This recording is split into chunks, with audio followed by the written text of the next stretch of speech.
Good morning, everybody. How are we all doing? Are we all excited? Are we all excited? That's better. Dearie me.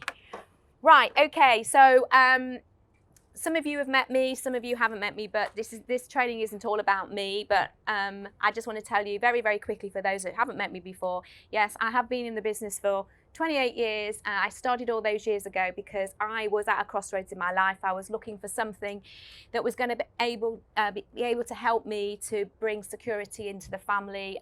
With the young family that I had at the time, I was a single mum. Then I met Ashley, who introduced me to Forever. And it all started with me seeing the potential with the products, but also understanding that it was a business model that I would be able to work into my world and be able to duplicate and help others to do the same. And so what I'm going to share with you today, my section, is really the basics of how to get going and how to see the business as a business. And what's really interesting and exciting is to see how the business has changed with the advancements of how it can be made easier with the tools that we have. So back in the day when I started my business all those years ago, yes, the principles were still there about talking to people about the products, sharing the products, showing people how that they could get a benefit with the products. And but then alongside what we have now, those tools that can make things a lot easier with what we have from a digital point of view. So I think that what Tina and I wanted to do with this training, and I know some people may have come to the old product and customer care training, that we wanted to bring it into the world of today. So we're super excited because we think that this is a new twist on maybe what some of you have done in the past, but also making it really relevant for the world that we live in today and incorporating those tools. So without the movement of product, there is no business. Would you agree with that? Yeah. And also, we wanted to be able to share with you how you would set up a business. Because once again, in the world we live in today, one of the most important things that we need to get a message across is to trust us. Because I'm sure you're aware in the digital world that we live in that there is a lot of trust gone out the window because there's lots of things that are happening and people saying, well, who is this company? What are they all about? So we wanted to be able to bring something across to help you to build up the trust in the people you're talking to about the products and the business. And so we're going to go through step by step with, for you, so you can actually, you might say, draw a line in the sand and say, this is how I would start the business today. But then also to help you, it means that when you have a brand new team member join your team, they can follow the same system. Does that make sense? Because it is all about duplication and making it easy and simple to follow. So this is all based on if someone is starting the business. Do I actually, don't know if I want to use that one or the other one. Oh, I'll use that one because that worked. So this is how we're breaking down the training. I'm going to start off about the history and benefits of aloe vera, because the basics of Forever is, yes, we have amazing products. We are expanding into other areas, but a lot of people are going to be thinking about building up that trust of building a business with Forever. What is this aloe? What's the history? What are the benefits of it? And then, of course, the next question a lot of people ask is, okay, I understand about aloe, but why Forever's aloe? Why would I want to recommend Forever Living's aloe vera? Who kind of gets that? Who's in the early days of their business would go around looking at other aloe products and get a little bit confused and thinking, oh my gosh, look, that one says it's got 100% aloe vera in it. And then you start to get worried. So we want to kind of break that down for you to understand the benefits of Forever. And then for those of you that came to the product school, this is a different training because we're not focusing on loads of products. We're just focusing on the products that are in the Start Your Journey pack. Because when somebody joins your team, the first thing they need to get their head around is just 10 products. That's it. So that's the only area that we're focusing on, and just the simple language that you need in the early days of a business to be able to communicate that across to your customers and your prospects. And then sales and marketing. So any business, doesn't matter what industry you're in, you need to be able to market your business. You need to know how to build up sales. So we're going to show you the step-by-step of how in the world of Forever, you'll be able to use your foreverliving.com dashboard, how to get the most out of it, and to be able to set up all the things that you need to get your business up and running. And of course, that means you'll be able to duplicate that into your team. And then we're going to have lunch, and then after lunch we have Tina is going to go through the retailing options, all the different ways that you can bring the movement of product into your business. So you find what works for you. We're going to share some ideas with you, and then how to run different kinds of events that to suit you. And of course, our business is about having customers, and how do we then build up that customer base through having retention and obviously loyalty. So we don't want to have customers that just come on a, you might say, a conveyor belt and then just keep going. You've got to keep constantly looking for new customers, because it's about building up that trust and respect and rapport. And then finally, a little bit of profit from the sales. So it's going to be broken down into those areas, but also, just so you know, after lunch, you're going to be doing something super exciting. Are you excited to know what you're going to be doing? We're going to put you into teams, and we're going to send you on an adventure all around Longbridge Manor, because you're all going to go on a treasure hunt in teams. Yeah, because we thought it'd be really good for you to get to know more about the company behind the scenes, and in different rooms around the manor there are clues hidden.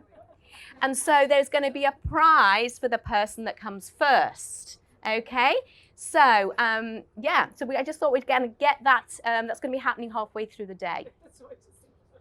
You're looking forward to that? Yeah. We're going to see how competitive you all are now. It's going to be like, you know, going to be like this. Get out the room. I think Michael's going to be standing in his office making sure that there's. Yeah. Right, okay, so let's start the day with, I'm going to put that down and I'm going to use there. Let's talk about aloe vera and the history of aloe. So let's just get a little bit of understanding that aloe is nothing new. It's been around for literally thousands and thousands of years. And I'm not going to go through all of these, but there's a little bit of a timeline there that you might find interesting, just to see some of the areas that aloe has been used through history. So a lot of people know about Cleopatra. She used to use it for her skincare regime. And also Alexander the Great. He used to trundle cartloads of aloe into battle with him to put onto his wounded soldiers to help them with their recovery. Christopher Columbus, he took it on his expeditions. And Gandhi is actually known, very well known to say, "You ask me, what were the secret forces which sustained me during my long fast? Well, it was my unshakable faith in God, my simple and frugal lifestyle, and the aloe, whose benefits I discovered upon my arrival in South Africa at the end of the 19th century." So I think it's really important to understand that aloe is nothing new, and the benefits of aloe have been known through the years. So, aloe. Aloe is actually a very distant relative of the lily, onion and asparagus family. In fact, it's also a very distant relative of the cucumber. Think about what's inside the cucumber, that kind of gel, yeah? It's some kind of like half cousin 25 times removed or something like that. But we all know the benefits of cucumber, don't we? If we take a slice of cucumber, what do we do with the cucumber? Put it on our eyes, yeah, to cool and soothe our eyes. So the same kind of benefits are known for the cousins or the other family members. Now, there are over 200 different varieties, but the most potent one is the one that Forever uses in its products, and it's the aloe vera barbadensis miller. And that is really important because sometimes you hear out there when people talk about aloe vera that, oh, you shouldn't use aloe vera because it's not good for you. I think it's really important to understand that sometimes that's a generalization that people talk about aloe, because there are so many different varieties. It's like anything else. It's like mushrooms, isn't it? Yeah? That we know there are some mushrooms that you should probably avoid. Yeah? Why are you laughing at this table? Have you experienced some kind of happy mushroom on this table? Just what you've heard. But there are other mushrooms that could be quite poisonous, yeah? And so it's exactly the same thing with aloe, because we know it comes from nature. Nature derives all these wonderful plants, but a lot of them are there because they need to have their own defensive system. Yeah, so we don't use any of the aloes that sometimes are documented that aloe is not good. So if anybody asked you that question, it's not good to have aloe, then you can put them right and they can say, well, of course, it's just like mushrooms. And by using that example, people understand it, just like mushrooms. Okay? Next one. When we talk about aloe, now some people will say, oh yes, I've got aloe vera on my windowsill in my kitchen. That's what I use. And you go, right, that's nice. But the most important thing is that it's not just the aloe that you're using, it's the maturity of the aloe that counts. You see, it's like anything else, that an aloe plant has to build up its nutrient content. And that only comes through maturity of growing to a certain size, of around about 4 to 5 years of maturity to get its full potency. But the other important thing is not just the size of the aloe, it's where it gets its nutrients from. So where do you think the aloe gets its nutrients from? Soil. Where else? Sun. Yeah. Now, if you actually have an aloe vera plant growing on your windowsill in Leamington Spa, do you think it's going to get the right nutrients from the soil?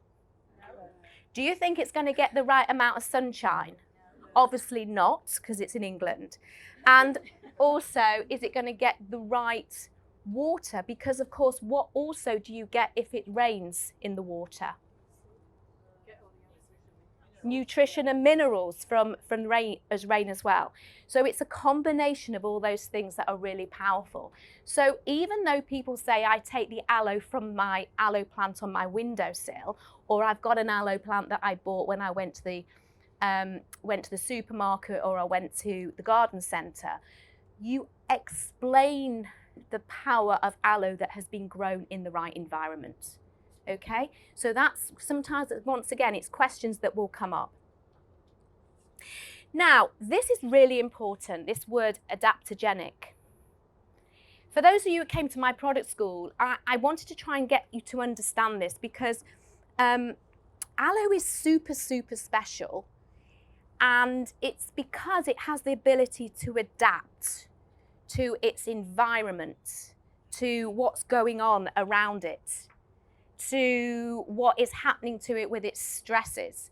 Now, adaptogenic plants, aloe is not just the only adaptogenic plant, but adaptogenic plants need to be able to adapt, not just on a monthly or weekly or daily basis, but even faster than that if need be, to do with what is going on in its environment.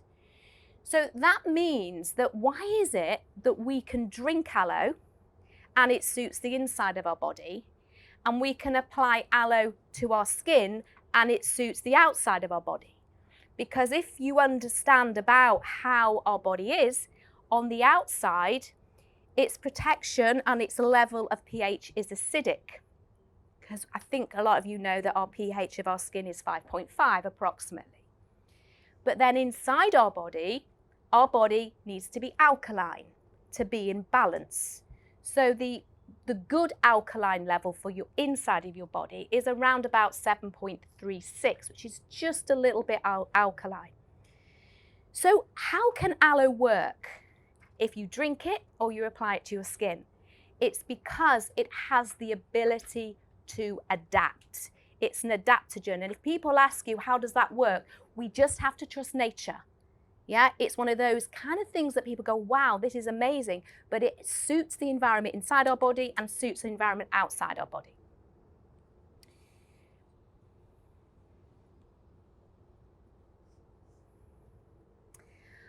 Okay, I wanted to get you to understand this in real simple terms, because once again, sometimes people get a little bit confused about how it all works, where does it all come from, and sometimes little bits that people say you should avoid that part of the plant.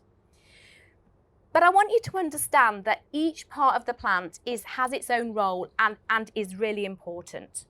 So first of all, we have the outside part, which is the rind of the plant. And this is dark green. And of course it's dark green and it's hard and waxy for protection, but it also has chlorophyll. And does anybody know what chlorophyll does?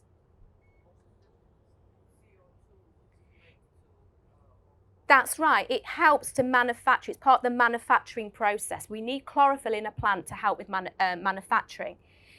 So it's really important to understand that the manufacturing of nutrients, because things are coming into the plant, aren't they? Yeah. And that's where all these nutrients that are coming into the plant from the soil or from the sky going into the plant, and that's where they're all manufactured. So that is really, really powerful. Do you now understand why Forever choose to put the rind of the aloe back into the soil? Yeah, because you know it is full of goodness in its own way. We don't want to be drinking it or putting it onto our skin, but it has its own role anyway. So then we have this sap. This is the little bit that's right underneath the rind. And this is where we have tubes, because you imagine you've got where everything is manufactured. Now we need a delivery system. So the delivery system is where we have all these tubes and where we have the sap. And it will transport all the goodness, all the water, all the minerals right down into where we need to store it all. Okay, so this comes from the roots, it comes from the sunshine and the rain, and then it all goes into be stored in the inner gel. But then we have the mucilage, and the easiest way to think about the mucilage is it's like a plastic bag. So the mucilage is where it's the bag that actually holds everything together, where the gel is, where all the nutrients are. And so the gel fillet is the bit that has all the active ingredients. Does everybody understand that now? Okay, so that is the breakdown of understanding how the plant structure works.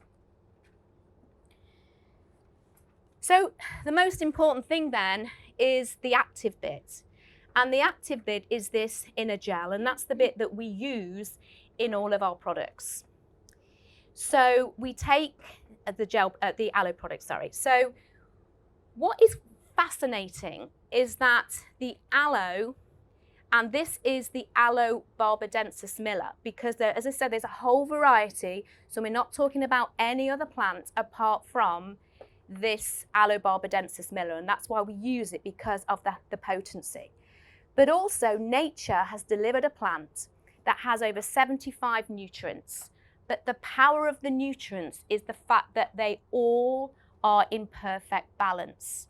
So even though there's 75 nutrients of vitamins, mineral, amino acids, enzymes, coenzymes, all of these different things, that it's the fact that you've got the right amount of everything to be able to work with each other.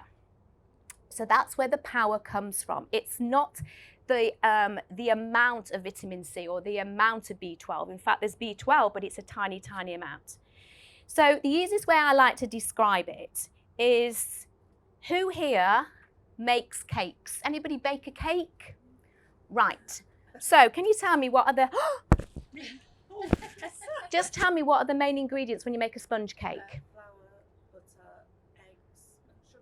Flour, butter, eggs and sugar. Who would all agree with that? Yeah. Now, would you agree that you need to get the amounts right? Yeah, because if you don't get the amounts right, what can happen to your sponge? Or you can have a really soggy or a soggy, there's nothing worse than a soggy bottom. So you need to get the percentages right, yeah, to make sure you got the sponge rises. So that is the importance of getting the balance of things together. But things can change that basic sponge cake by a tiny, tiny, tiny little pinch of something like cinnamon. Yeah? So what we're saying is that with maybe a couple of pinches of cinnamon, it can make the sponge cake completely different. Would you agree?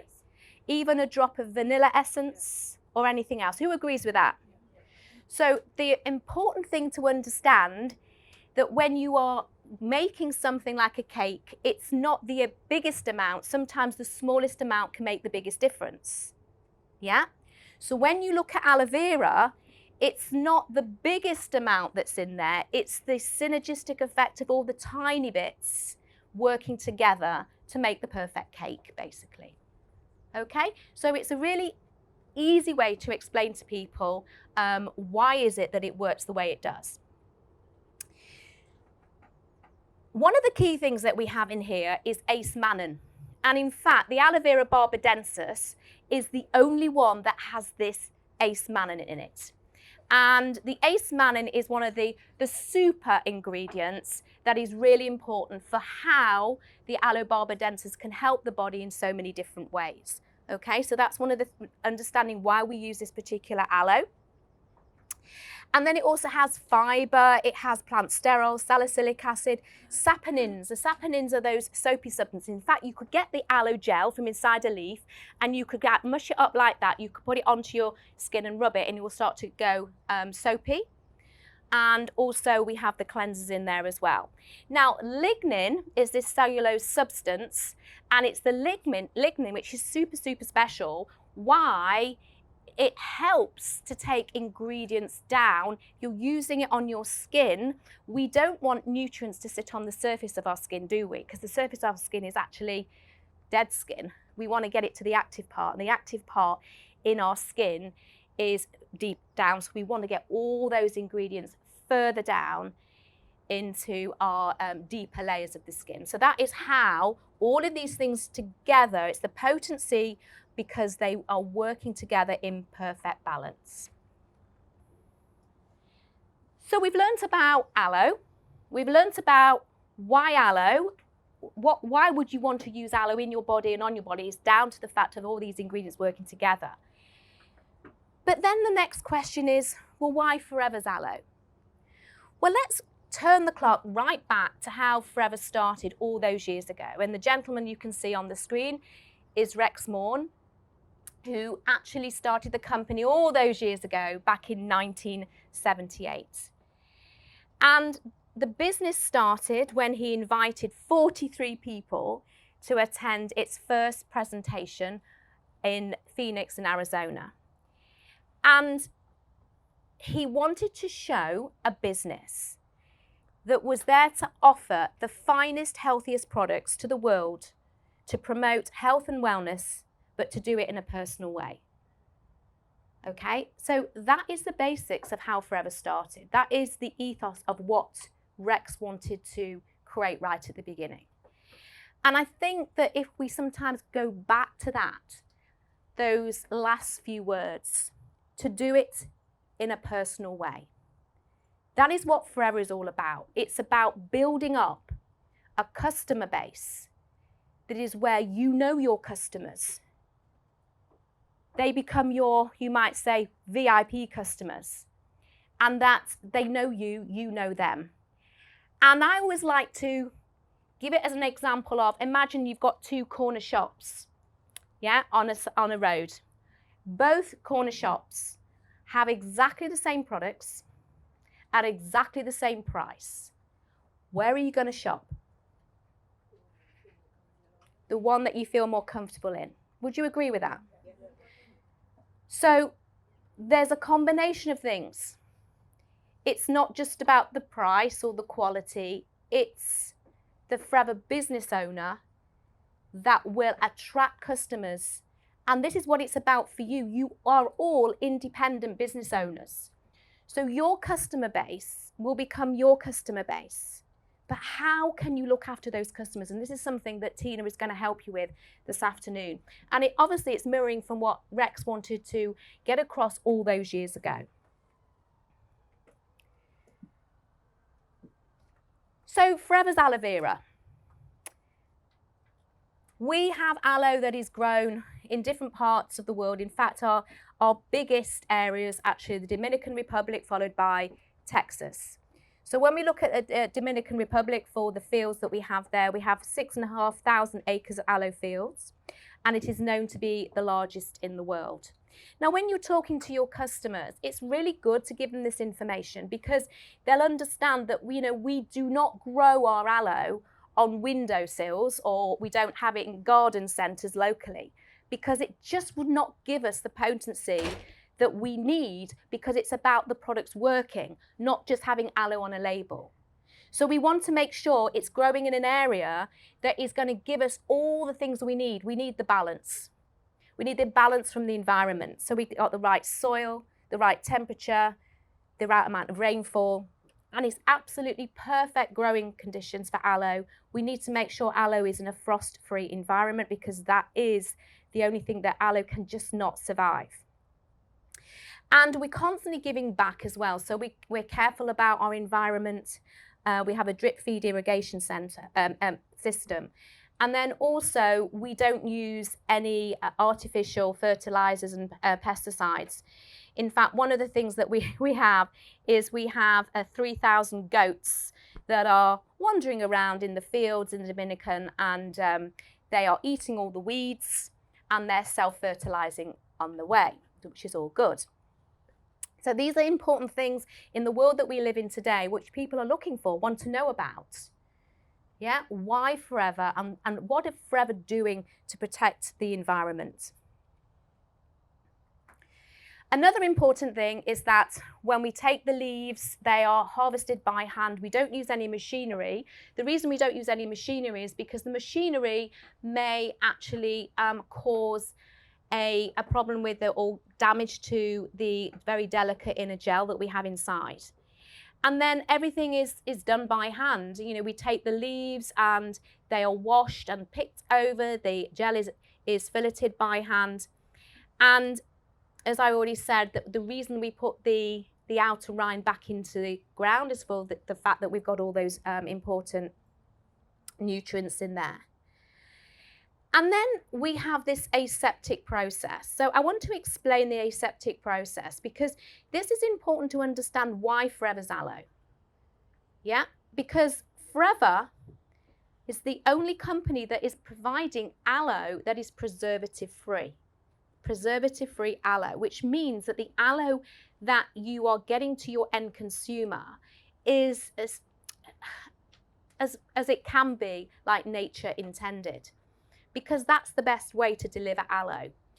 If you have freeze-dried aloe, or you have aloe tablets or anything like that, do you think that is how nature intended aloe to be in a tablet? No? Would you agree with that? So when people ask you that question, once again, they kind of answered it themselves when you say, is that how nature intended to be in a tablet like that? Because we know the power of aloe. It needs to be in its active state. Yeah, active ingredients, active state. So what we do then, we have this aseptic process. And so when the aloe is collected, within hours, the first thing that happens, and you can see videos of this, and it's really important for you to maybe have your toolbox with some of those things to share with your customers if they have an interest in that. And then Forever produce videos that will show the aseptic process. And then literally it's a little bit of heat that goes across, and the whole idea of that is if there's any pathogens lurking within the aloe, the heat will actually kill any pathogens, but the temperature of the heat is enough to kill pathogens, but not to destroy the nutritional content of the aloe. So that is important. Okay, I'll say that again. So it's hot enough to kill any pathogens, but not to destroy or kill any of the nutrients that is in aloe, because we need the nutrients to be active to do their job. So what will happen then, it will be transported to Aloe Vera of America, and then other ingredients are added to make our drinks. So with that, we will add things like citric acid, and we will also add flavourings, such as the cranberries and the apples and the mango. But then, of course, we need to make sure that because we've added more ingredients, there aren't any pathogens from those added ingredients. So what do you think we do again? We do it again. We do another aseptic process. So this is the power of understanding what Forever do behind the scenes. And then another important thing is to look at not just the way that we produce our aloe, and importantly, all of the aloe that is produced, it's made under, you might say, pharmaceutical conditions. In fact, we have where all our supplements are is for nutraceutical. So Forever Nutraceutical. So once again, I mean, I've been to both of these places, and I'll tell you now, it's the most amazing thing to see the quality and the care that goes into all the products that we make, because we want to make sure that our products are going to deliver the results and the benefits. Yeah, that is what it started all those years ago from Rex. So Forever was the first in the industry to receive this International Aloe Science Council certification. And this is to show the purity and the quality and the consistency.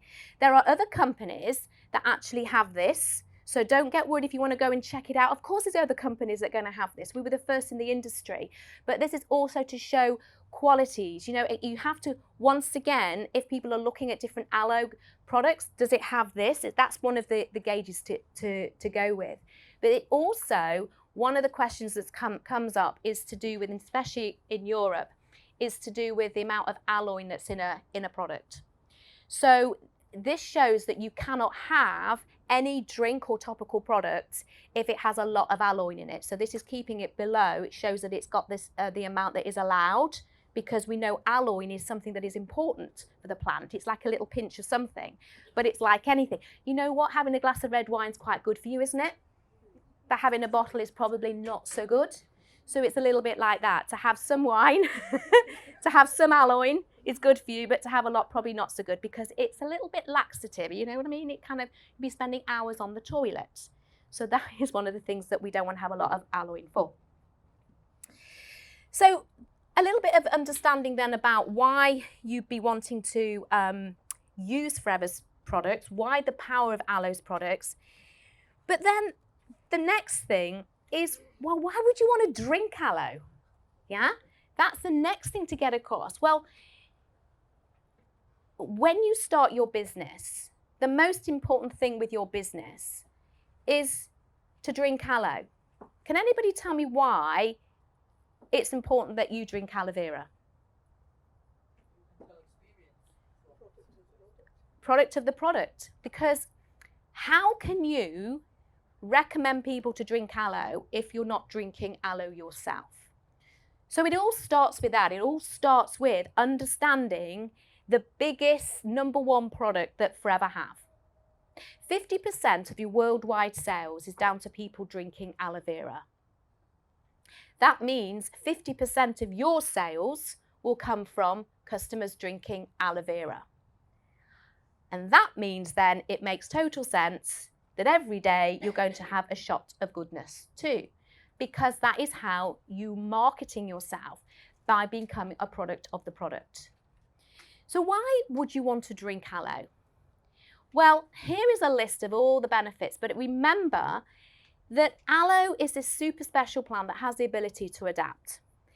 But it all starts with the fact that when you drink aloe, because aloe contains all of these different nutrients, the first part of your body that aloe is going to come into contact with in all the systems of your body, would you agree, is your digestive system? Would you all agree with that? If your digestive system is out of balance, the rest of your body is out of balance. Why do you think that is? Yeah, because your digestive system is your delivery system of nutrients to go all around your body, isn't it? So if your delivery system is not working in balance, it means that you are getting out of balance with the nutrients that need to get to the rest of your body. So when you start drinking aloe, that for a lot of people, they start to drink aloe and they notice a difference, not just with their digestive system, but with other systems in their body. So what I need you to understand is that when you drink aloe, aloe is helping the digestive system with the nutrients in aloe vera for your digestive system to start to work in balance again, because your digestive system goes, oh my gosh, look what I'm getting. I'm getting all the vitamins and minerals I need, like vitamin A, the B vitamins, vitamin C, magnesium, calcium, fibre, just some of the key ingredients that your digestive system needs, but also getting all of those in the right amount of percentages. It's a bit like making the cake. So your digestive system will take from the aloe what the digestive system needs to start to be able to work in balance. If your digestive system is working in balance, it means the absorption of the nutrients into your bloodstream and also into your lymphatic system, because you've got two systems. Your bloodstream will transport things all around your body. Your lymphatic system will transport kind of fats and waters around the body. And then your body goes, oh my gosh, I'm getting more nutrients than I have for a while. Does that make sense? And that's why people say they notice a difference in their skin, their hair and their nails. Because I'm sure you're aware that when you drink aloe, the aloe itself is not going to travel as aloe vera all the way to your nails. Would you agree with that? Yeah? So we have to understand when we're talking to people about aloe that we're not giving this false information out, that when I drink aloe, the aloe is going do all the way up to my nail bed or all the way down to my big toe. And you were saying it's the aloe vera that did that. No, it isn't. The aloe vera provides the nutrients for your body systems to take what your body systems need so they work in balance. Does that make sense? Then they take away this image of aloe vera traveling through your bloodstream, yeah, to get to different parts of your body. You understand that doesn't work, yeah? So because then if your customers understand why they're drinking aloe, it will make more sense. And that is why people will drink it to help them with their general health and well-being. We are in the wellness industry, not the illness industry. So we're going to help people to look good and feel good. We're going to stop hanging around doctor surgeries trying to find people who are looking very ill. And you go, oh, yes, here's somebody. Yeah? We're going to leave the ill people to who? Doctors. Because ill people tend to be a little bit miserable anyway. They like being ill. So it's all okay.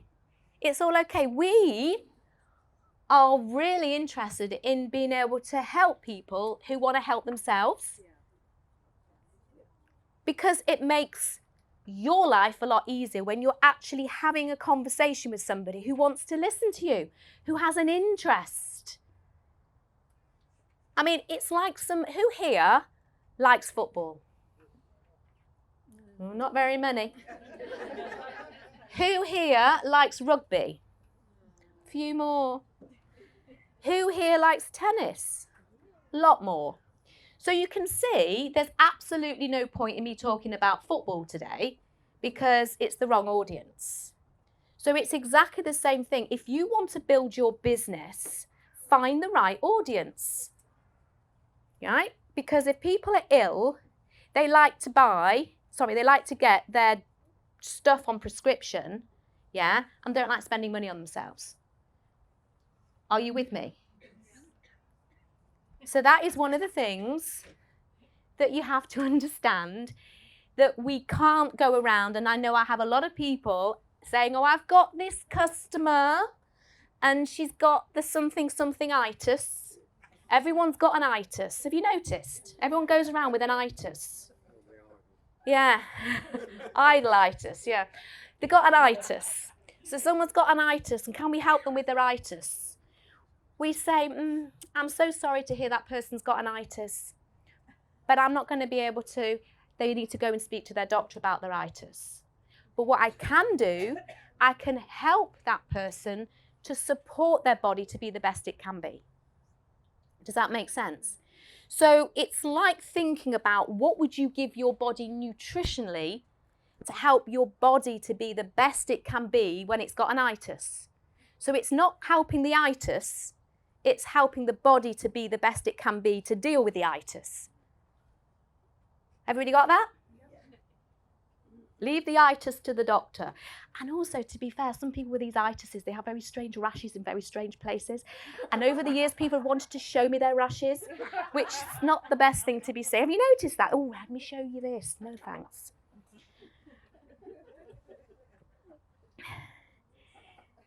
Yeah. So, here are some of the reasons why people drink aloe. They want to promote everyday health and well-being. It's good to support their digestive health. We're using the word health.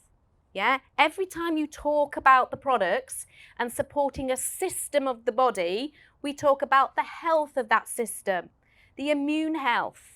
Health of your hair, your skin, your nails. You can be glowing and happy and healthy. Think about happy, healthy, glowing, feeling good, feeling nourished. Think about words that are attractive words. Yeah? Not going, oh God, I've got this itch, I've got this, and oh, I feel, oh. Come on, be happy and healthy, and then you're going to attract the right people who want to feel the same. I've always done this over the years, that maybe, let me just do this as an example and how it works. If often people say, yes, but I need to tell somebody about my condition. I'll tell you right now, people are not interested in your condition. They're only interested in themselves. And also, if you keep talking about your condition, you are going to narrow your marketplace. So, I'm going to talk about a bit of an itis now, right? But I'm going to talk about a is on the end. So, who has eczema? No one. Or one person, 2 people. Put your hands up again, 2 people. 3 people. We've got an eczema table here, 3 altogether. Got 3 people. So imagine that I'm now here talking about how aloe vera helped me with my eczema. Right? My marketplace is like that. Who here in the room wants to have healthy skin? Even the 3 people here. So how big is my marketplace if I talk about healthy skin? So what I've done, I've actually, if I start to speak about eczema, what have I done? Closed majority of the people down. So why would I want to talk about it? Because it actually becomes irrelevant for the majority of the people, right? But when I talk about healthy skin, even if you've got a skin challenge, you want healthy skin. If you've got healthy skin now, do you want to keep healthy skin? Yeah. Exactly. So that is why do not talk about a specific itis or whatever, because you're just narrowing your market. People are not interested in your bowels. You might be interested in your bowels, but they're not interested in your bowels. They've got their own bowels to be looking at. But people want to have healthy bowels. Sorry, I was just saying my mother-in-law is particularly interested in her bowels. Yeah. So please just remember then that when you're talking to people, yeah, and how aloe vera has helped you, generalize it.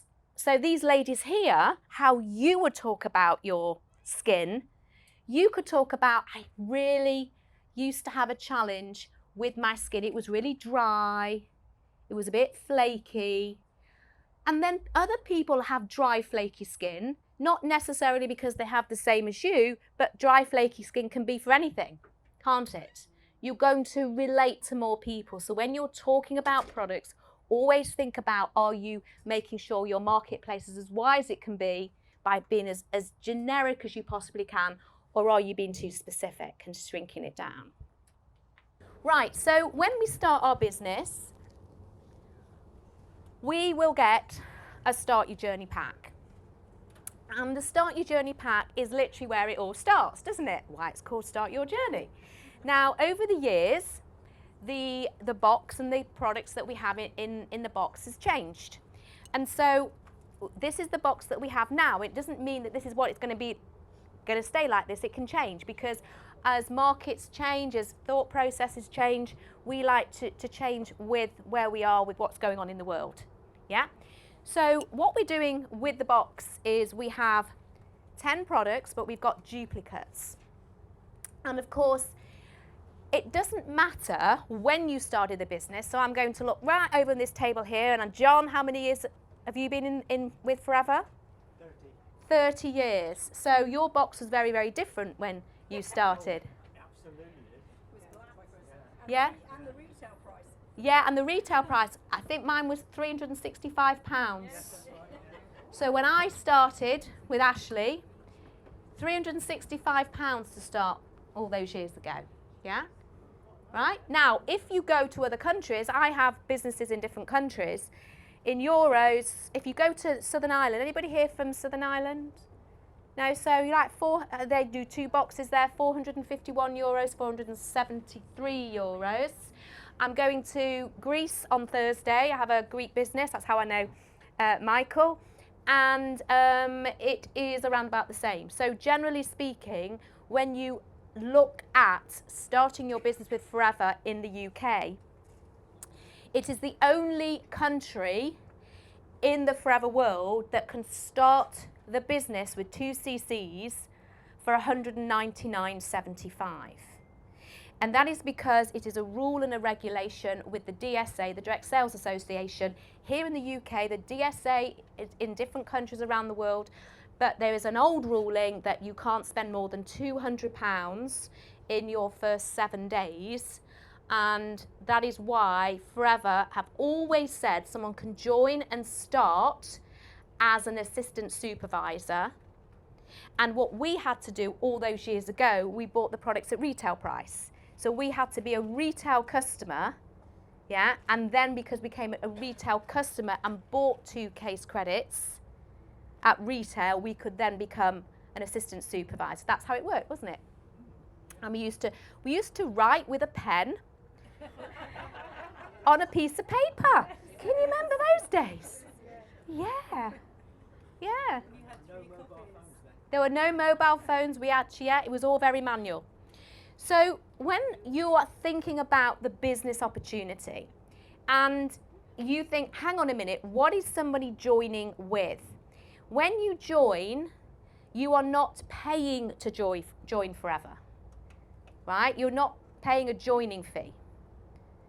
What you are buying, you are actually getting product for your £199.75. So make that really clear that when you are opening an account with Forever, you are getting,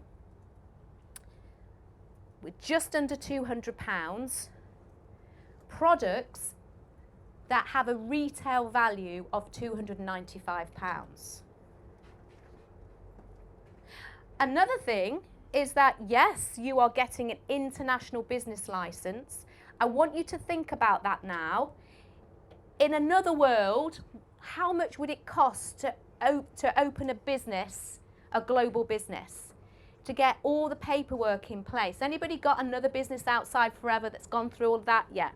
So you think about how much would it cost you to start opening your business around the world, to get all of the paperwork in place.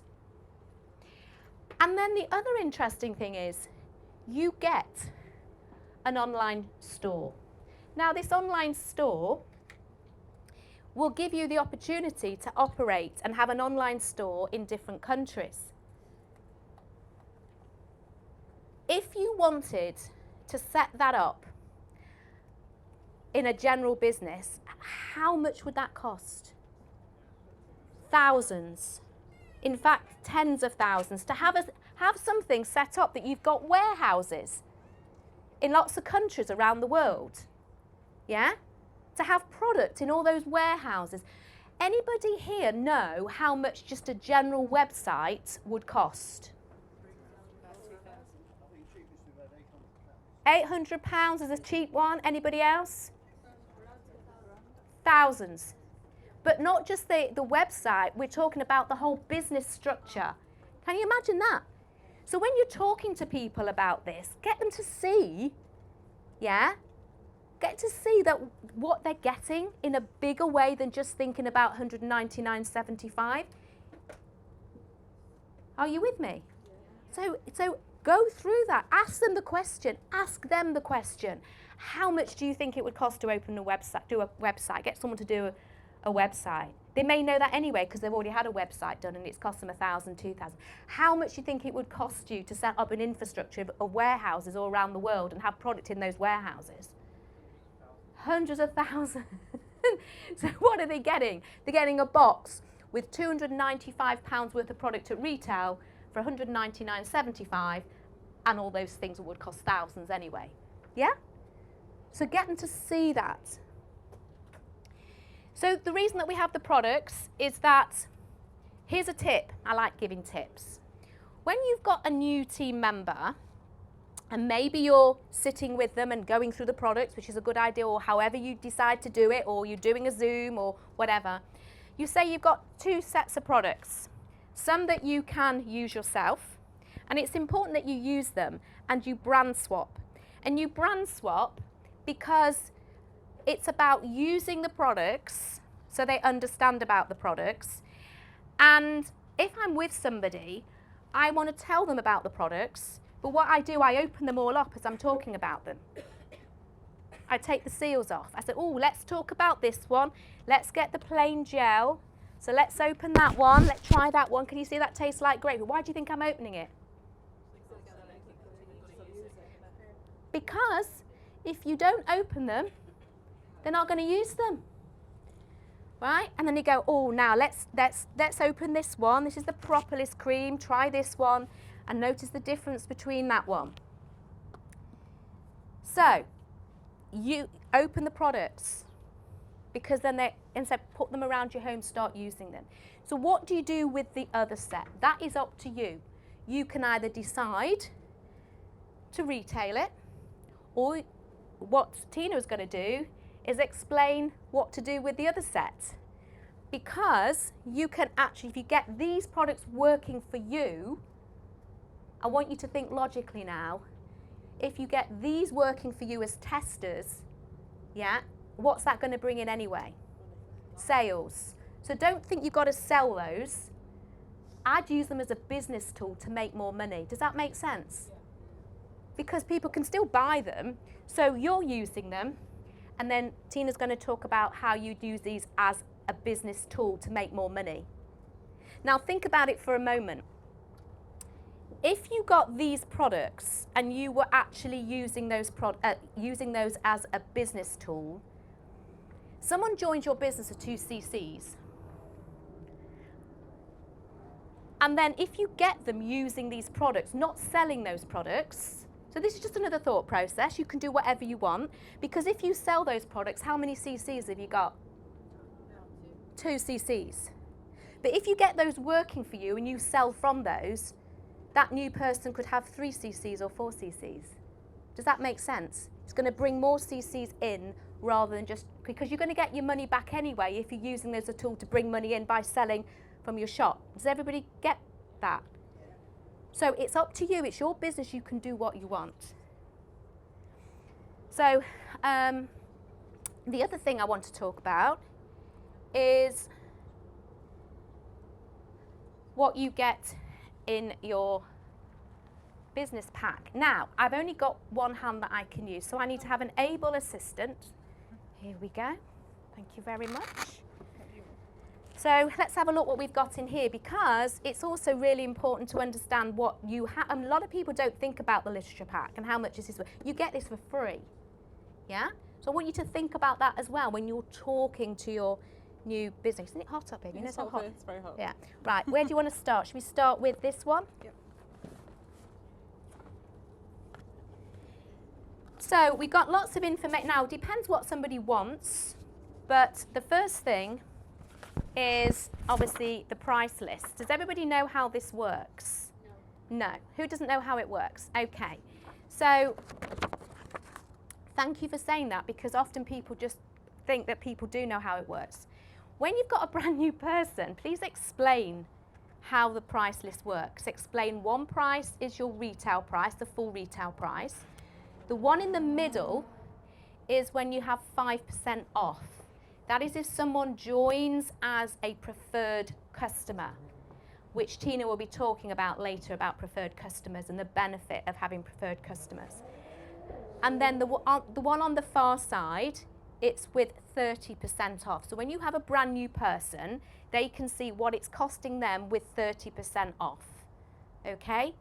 But of course, as Tina's going to explain later, how you would increase from 30 to 35. But please make sure that you get your new person to understand how the form works. Don't think that people know how it works. Also explain that what you could do is highlight the products that you get in the Start Your Journey pack, because it's easy for them. Remember, they're focusing on those first 10 products. So I don't know about you, but the idea of let's do it in alphabetical order, and most things begin with an A or an F. Sometimes it's hard to find.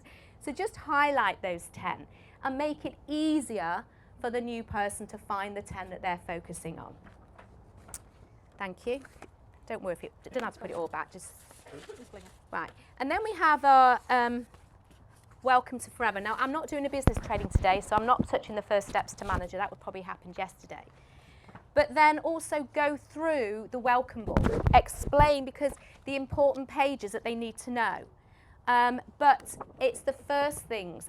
Identify those first things that you need to know when you first start your business. How to place orders. Yeah, all those things are so important. Yeah? What else can I? Where is it?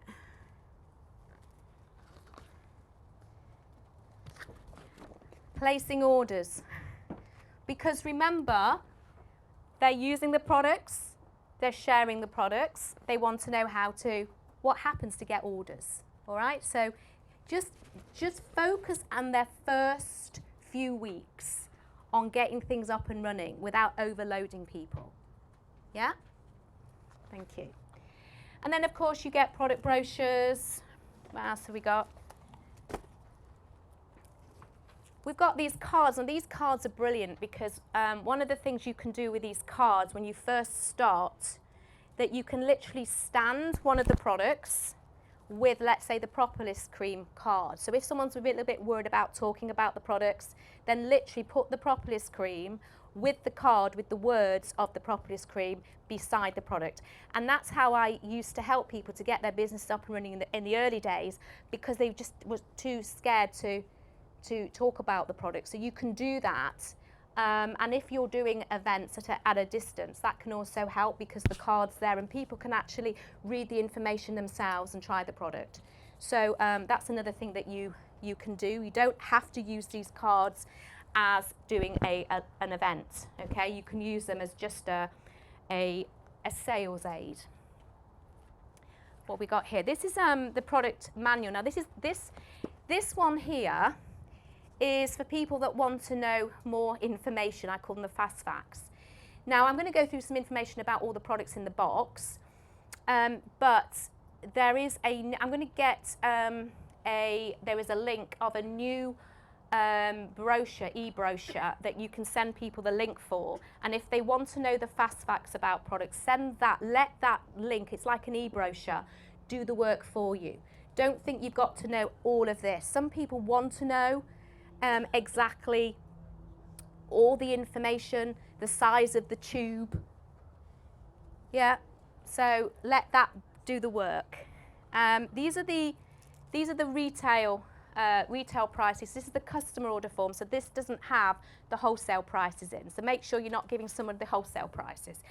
Make sure people understand the difference between the two.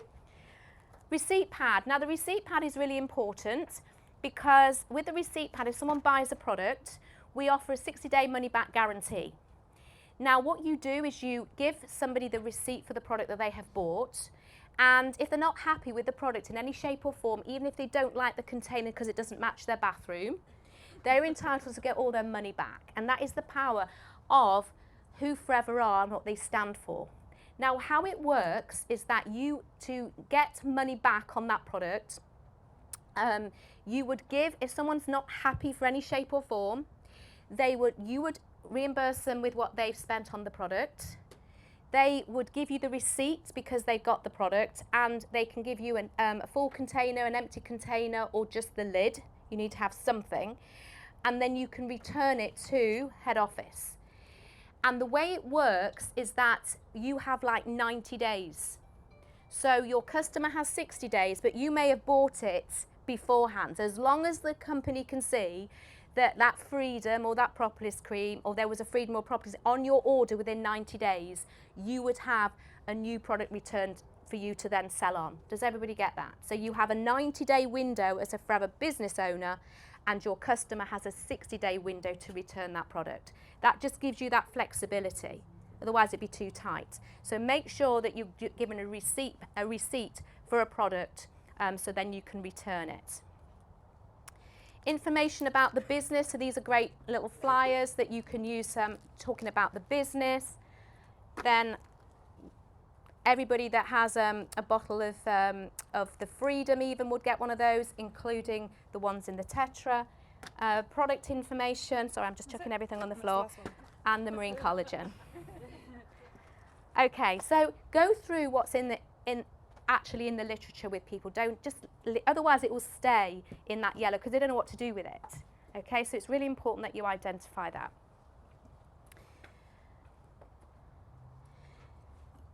So I'm going to go through the products. Now, I'm not spending a lot of time on the products because I do have product school. And the idea is if you really want to know more about the products, come to product school. And I know some of you were at the product school a few weeks ago. Who enjoyed it?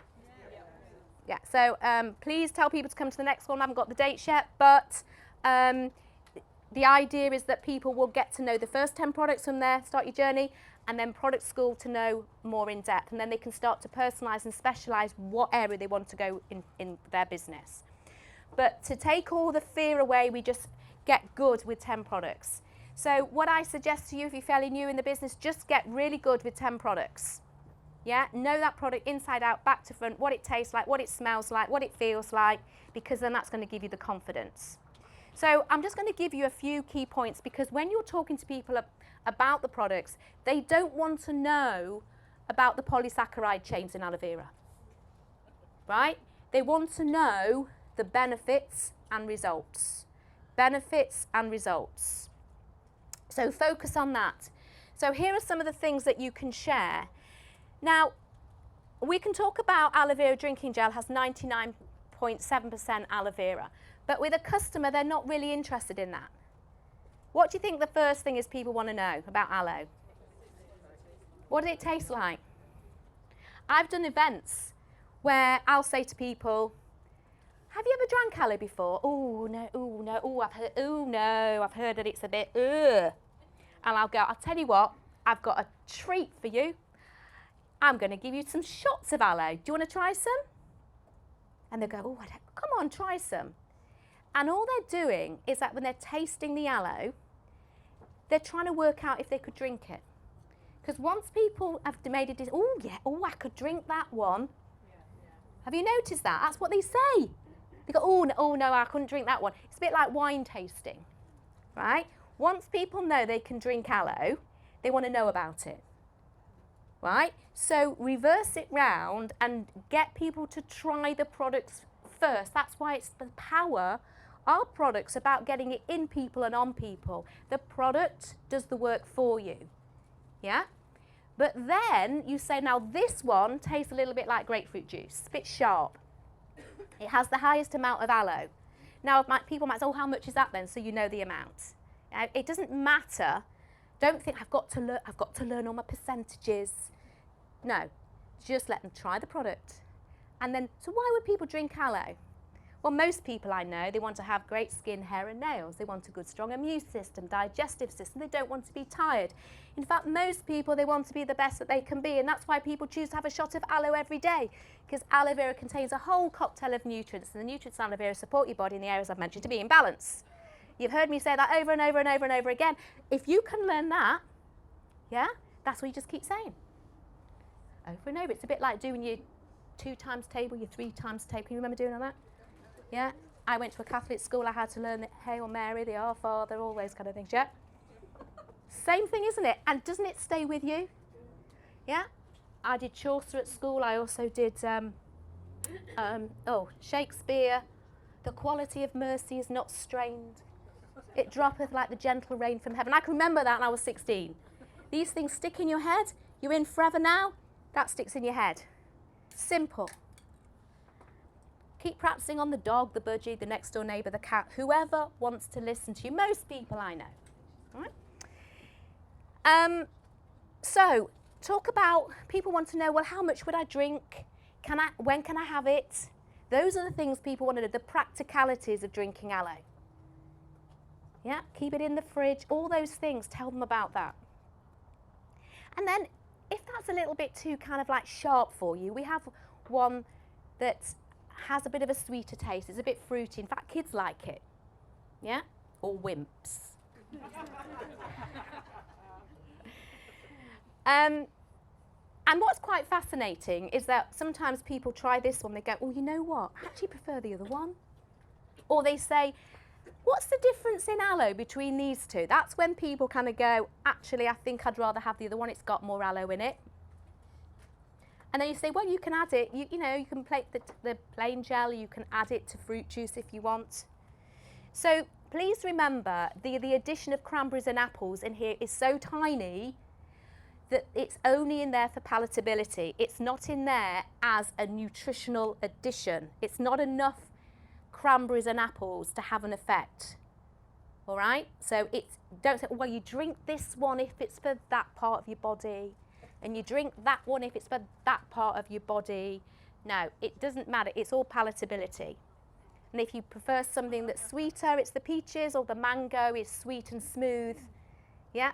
And it also depends which one you want to make a Bellini with as well, really. Do you want to go for that or you want to go for that?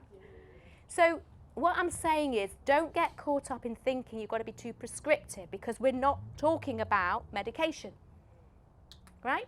So let people choose what they like the flavour of, and that's absolutely fine. How much to drink? Well, it says on the side the average adult will drink about 120 mils a day. So if you want to drink more, drink more. Why would you say drink less? Why would you say drink less? Who's building a business here? It's like me going into a shop and saying, I'm not sure to go with the black boots or the brown boots. And the shop assistant will say, oh, I'd just go with the brown, I wouldn't have both. Yeah?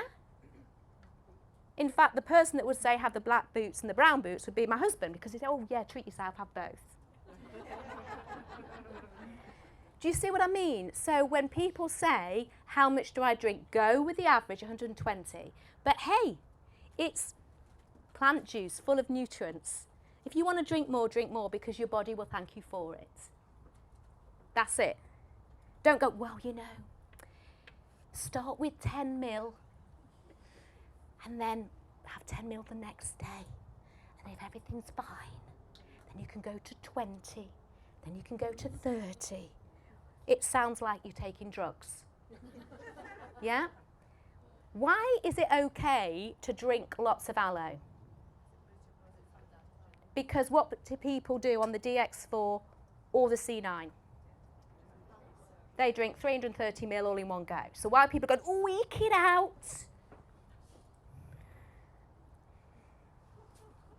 When I started my business all those years ago, we had a doctor that used to be on our advisory board, Dr. Peter Atherton. And my gosh, he would say, drink that much in the morning, drink that much at night, drink more. The more your body has, the better it's going to thank you for it. This is how I would handle it. So I always want to work on making sure that I'm giving people the right information. So I would say, well, the average amount is 120 ml. If you want to drink more, drink more. Yeah? But if they say, can I drink less? I'll say that's up to you. Yeah, absolutely. So you leave it. You don't say, oh, yes, you can, because you can get the same benefit, because I don't know if they will. So you're 100% right. But you see, I have this thing, is that in this current climate, if people are going to get a result, Yeah, they'll find their own. If they decide to cut it down, that's up to them. Does that make sense? I would. Yeah, so exactly. So what we're saying is that we're getting to the coffee again. It depends where people choose to drink coffee. Some people will pay £2.50, some people will pay £3.75 or £4.50, depending what kind of coffee they have. So it's all relative to how their brain thinks. It's all psychology. It's all psychology. So all you're doing is, I wouldn't say to somebody, drink less, you can drink less. I'll let them make the decision to drink less. Do you see what I mean? Because it's the same thing as the shoes and the boots. If that person said, well, do you think it'd be silly if I just took the brown? I would say, no, just take the brown if you feel that's right for you, right?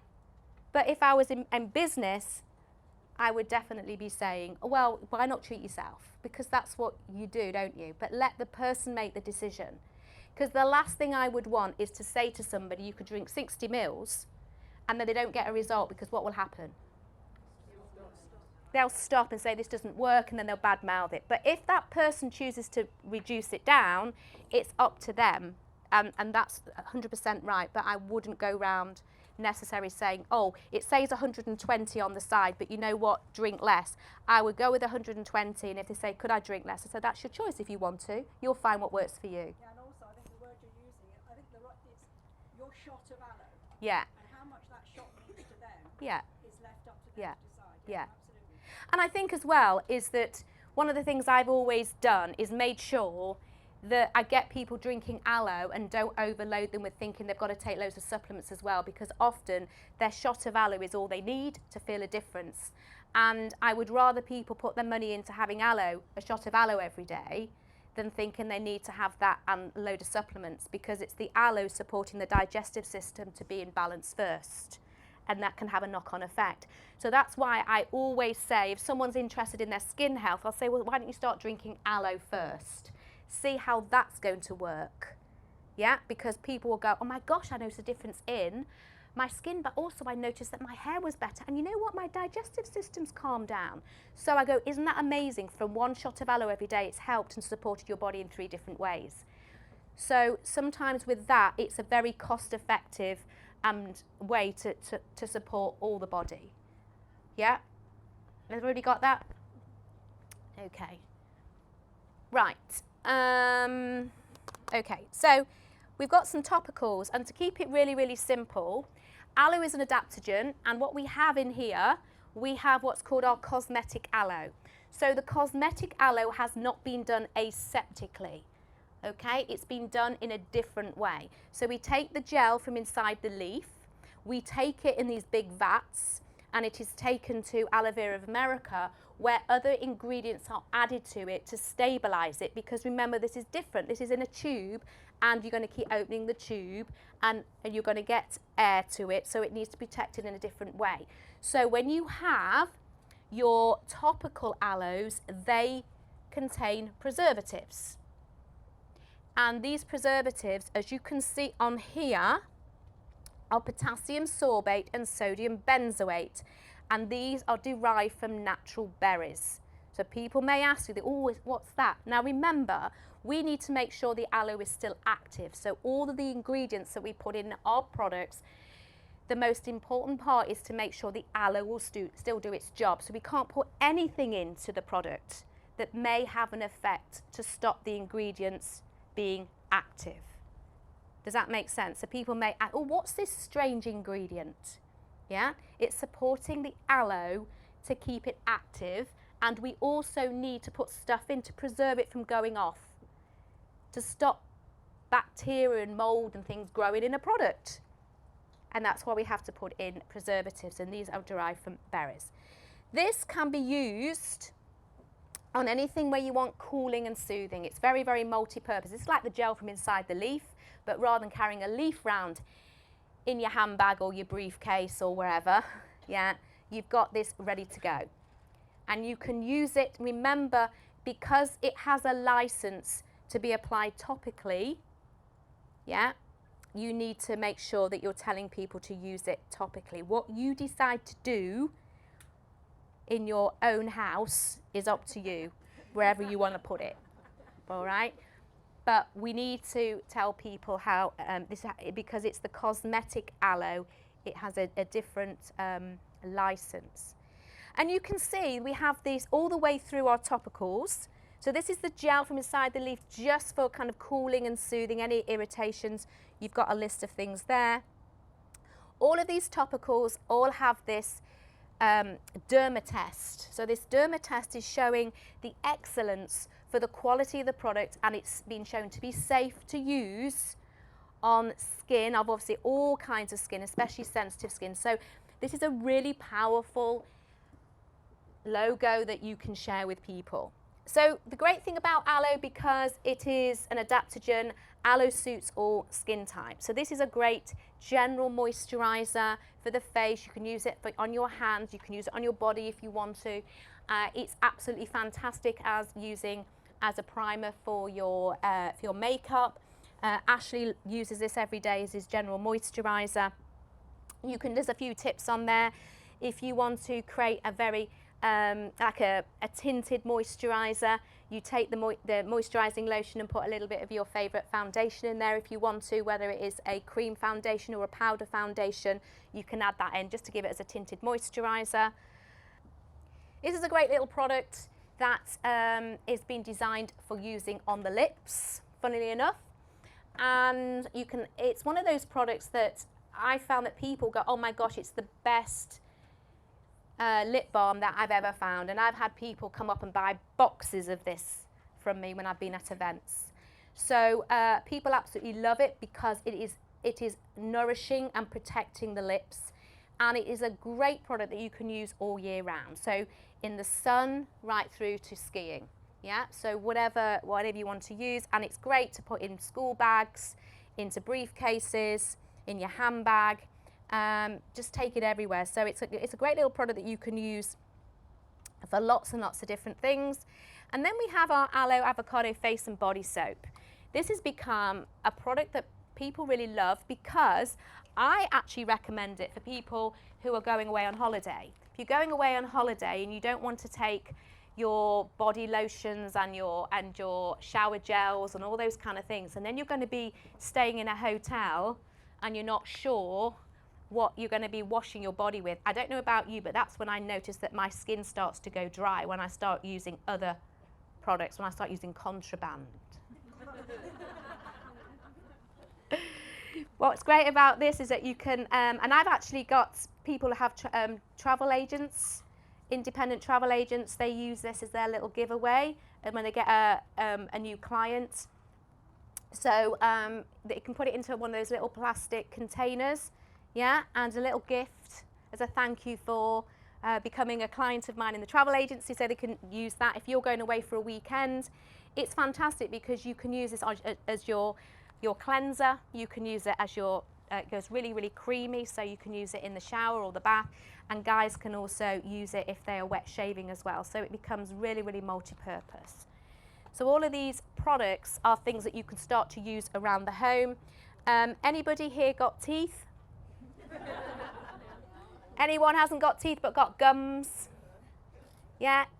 I say, this product isn't any old toothpaste. This is a forever living tooth gel, because this isn't just about caring for your teeth. This is about caring for your gums. Oral hygiene. Yeah? Because aloe loves skin and your mouth is full of skin. So it doesn't contain any fluoride, so it is safe if you swallow it. Right? We don't want to be swallowing toothpaste. That's why we don't want children to be left unsupervised with toothpastes. Yeah? But this is okay. It's great for your pet. Anybody use it on the dog? Yeah? No, anyone's been doing that? Yeah, well, use it on your dog. On your dog and your children.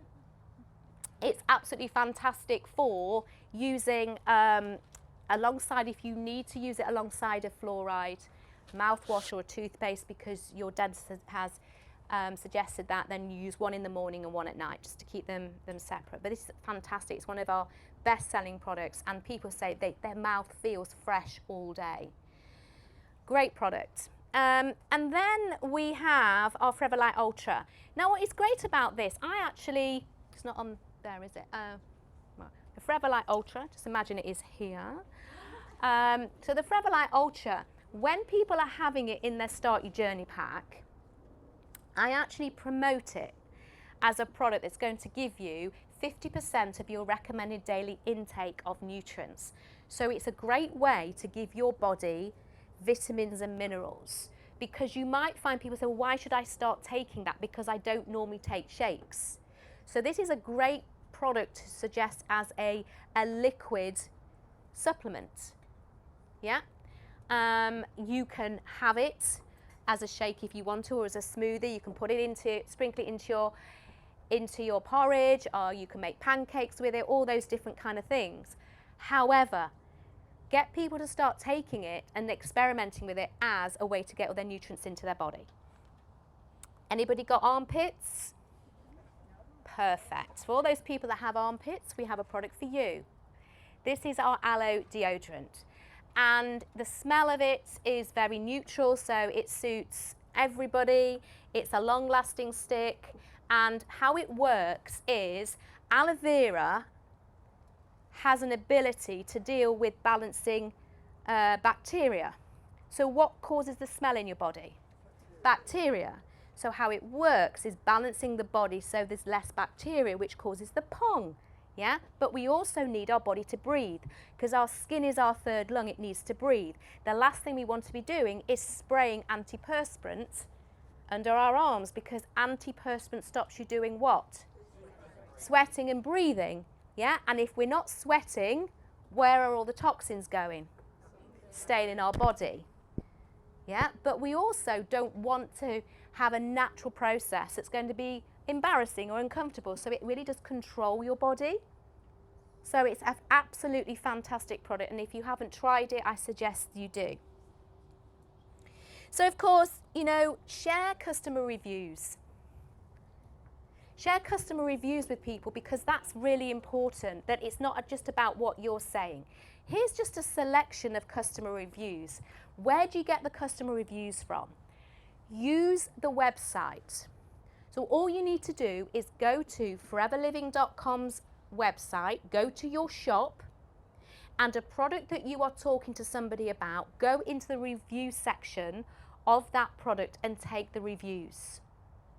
When you're doing events, take some of those and maybe laminate them and put them around, because people are building up trust.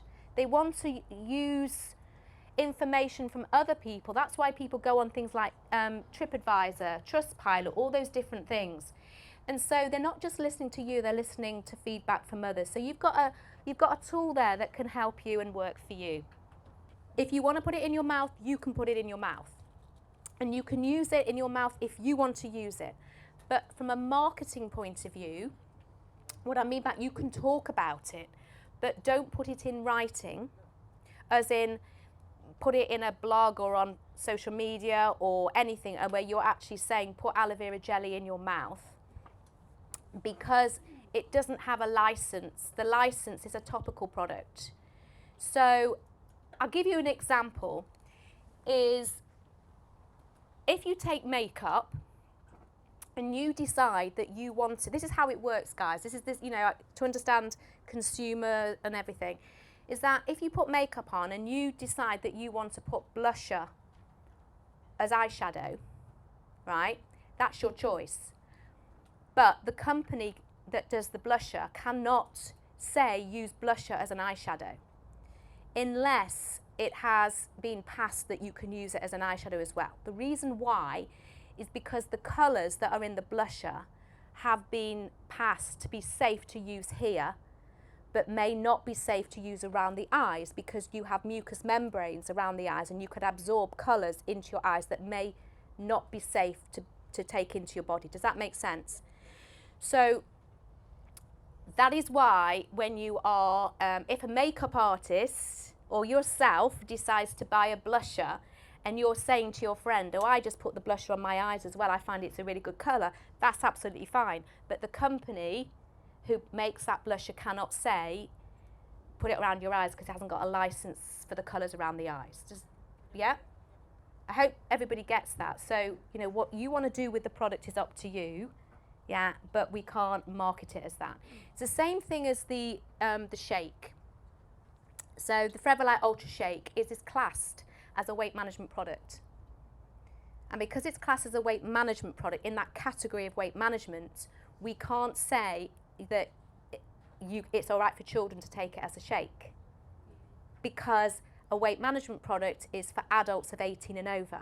So even though as a parent you may decide you want to give the shake to your child, that is your choice.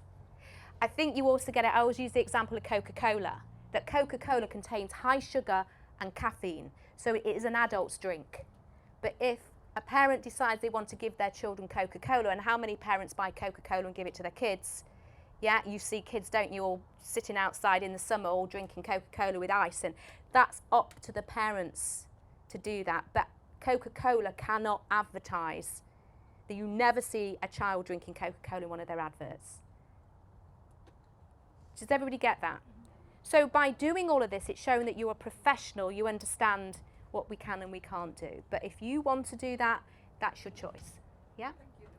Okay, so if someone says to you, I'll give you the example of collagen. Oh, I've been using this collagen. Why should I use Forever's collagen? Yeah, that happens all the time. It's exactly the same thing. Oh, I drink aloe vera from Holland & Barrett. And you go, right. Why should I drink Forever's? We're all professionals. We're all building businesses where we're building up trust and respect with our customers. So all we do is we never as professionals put another company down, right? We never do that. So what you do is you literally say, listen, I don't know about that product that you're taking at the moment, but what I can do, I can tell you about this product, and I'll tell you why this is a great product and what our USPs are. Always talk about unique selling points, your USPs. People want to know what the USP is, the unique selling point. So you say, I'm going to give you some information to why this product is unique, why this product is different, yeah, what makes it. And so all you're going to do is you're going to focus on specific things about Forever's products and the way that we manufacture them, for example. One of the things that I like to do is when you're looking at a supplement, we often use certain ingredients that are slightly different.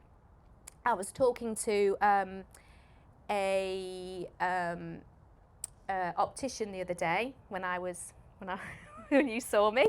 My optician, I'd gone for an eye test, and I started to talk about supplements.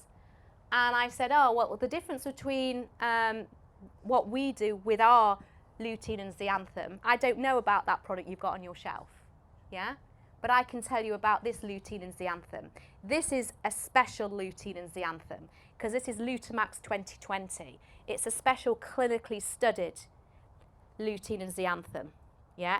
Let me send you the information, yeah? So I just completely park the other one because you don't want to come across again, oh dear, because that's just so unprofessional, isn't it?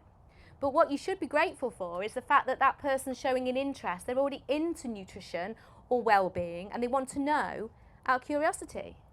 They're not pulling us down. They just go, well, I'd just like to know the difference. And you go, well, I can only tell you about us. Okay, so sustainability and glass packaging. One of the things that we do as a company, we make sure that the product is delivered in packaging that is going to keep the product active and protect it from the environment. A lot of our products have to travel long distances, and if we actually had things in glass, then the challenge with having things in glass, then it could cause a detrimental effect to the ingredients and how that product is active. It's got to travel a long way. It can be damaged by light, all those kind of things. So every single part of the packaging that we do is to protect what's in it. And that's why some of them they may not be, let's say, correct for what people would like. But it's, you know, it's a bit like people that want to have the perfect apple that wants to sit in their fruit dish for a month. The perfect shape, the perfect taste, lasts for a long time, but they want it to be organic. You can't get it. Because we know that organic, if it comes like that, it's going to go off very quickly. It might be a funny shape or whatever. Do you see what I mean? So we'd all like things to be absolutely perfect, but nature's not perfect. So I thought would be really good is I'd like to just go through, you know, you're setting up people's businesses, you're setting up your business. So some people just haven't got into doing everything from step one. So for me, someone gets the box, they're going through the products, and then it's like, let's get things up and running so you're ready for business. So these are just some of the things, and I'm going to get Becky to come up and just swap over because I want to be able to do this live on a dashboard. So your dashboard, you need to note your 12-digit ID number. Always get people to make sure that they know what their ID number is. When you're logging into your account, you can log in with either your email address or your ID number. So make sure that they understand they can do both. Products have, ordering products online, you can save payments and save addresses. All products have a CC value. Literature and samples, they don't have any CC value, so make sure people are aware of that. When people are buying at 30% off as a wholesale account, you need to have your minimum order is £50, yeah, and that is the £50 from order of product, not the £50 including your literature. It's £50 where you've got CC value added to it, and then you've got your order delivery on top of that, so you can see. Oh, yeah, and maximum is £1,000. Just so you know, if you're ever doing any events and you've got a big order to put through, yeah, just it will probably stop you if you're trying to go over 1,000. So, you know, if you're putting your £10,000 order through. So order delivery, £6.98 up to a 500 or £9.98 over 500. Obviously, you get anything from Warwick is free, and you can order online. So.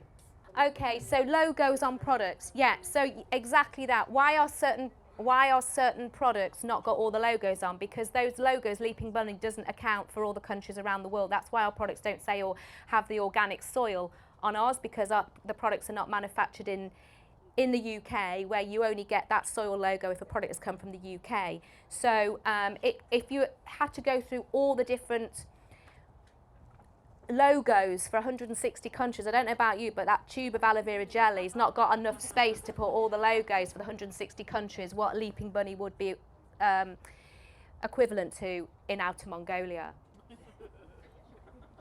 Right? So, just a few other things that I thought would be quite useful is, first of all, get some personalised stickers for literature. Now, what I've done on here, I've put 3 QR codes. And people go, oh my gosh, how do you make a QR code? Very simple. So you can go to QR Monkey, and this is the QR code for QR Monkey. So you know those links that you made in your link builder? If you want to have a link, your shop link, yeah, that you want to create a QR code. So if you're doing events and you want people to be able to scan, because people can't go to a link, can they? It's written. You want to go straight to your shop, then you can make a QR code with QR Monkey. So if anyone wants to try and scan that and take a picture, it should take you straight through to QR Monkey. And then if you see that, it'll literally ask you for the URL. So you go to the link that you created at your retail shop, in your foreverliving.com, copy that, paste it into the QR Monkey where it says UR link there, and instantly you've made a QR code. Pardon? Yeah, you can do it in Canva. I'm trying to do something so when people go, oh my God, what's Canva? And I'm just, this is simple. This is the simple. Yeah? You can do it with your join, you can do it with any links at all. So you can do it with, if you're doing a discount code, you can do it with that. Yeah. Now the other thing you can do is, when I do events, I want people to go to my shop, but I also want to have a sticker that I stick on things. So the other one that I use is Able Labels. You know when you get labels, sticky labels, a lot of people use Able Labels because they're just so reasonable, aren't they? So if you haven't got someone that you do labels with, Able Labels is so reasonable. But if you click on that and you go to Able Labels and say QR code, you can make an Able label with a QR code, and you can write underneath it, you can put shop here, or you'll put your telephone number or your email address. So literally, oh, it's one that Helen prepared earlier. So this is one of Helen's and my team. So this is the kind of thing that we do. So she's got a nice big label on the back of her card, and underneath it's got the name of her website, but that will take someone directly to her shop, right? So you can do all those kind of things. I did an event just before Christmas, and at night time I was closed, but I made sure I had a big QR code outside. It was an outside event, so if people walking past, I said scan here for the shop. So even people going past, they could actually go straight to my shop. Or you're talking to people, you can have QR codes on your event, and you can have them there and say, oh, I haven't got that product with me today, but if you go straight to the QR code, it'll take you straight to my shop. Yeah? So these are great things to do, but knowing how to do them, and that's very simple. And then the other thing that I just want to mention is about GDPR. That GDPR is really, really important, because you are all running a business where you need to be careful and look after your customers' data. It doesn't matter what kind of business you have. If you are baking cakes and selling cakes for Christmas and anniversaries, birthdays, you still need to look after your customers' data. So if you write a name down, a telephone number down, you need to look after their data. That is the way it is. That is, I've got a solicitor looking straight at me here. Am I right, Joe? Yeah, you've got to be compliant. So if you are doing this right from day one, then you're being professional, because people are trusting you, right? So if you're not sure about what to do, there's a link here, there's a QR code, which will take you straight through to the ICO. The other thing, now this we're simplifying this down, because it's just ask you questions, you can tick, and it will give you, if you're not sure, it will give you a response back what to do if you're not doing that, okay? It's very, very simple.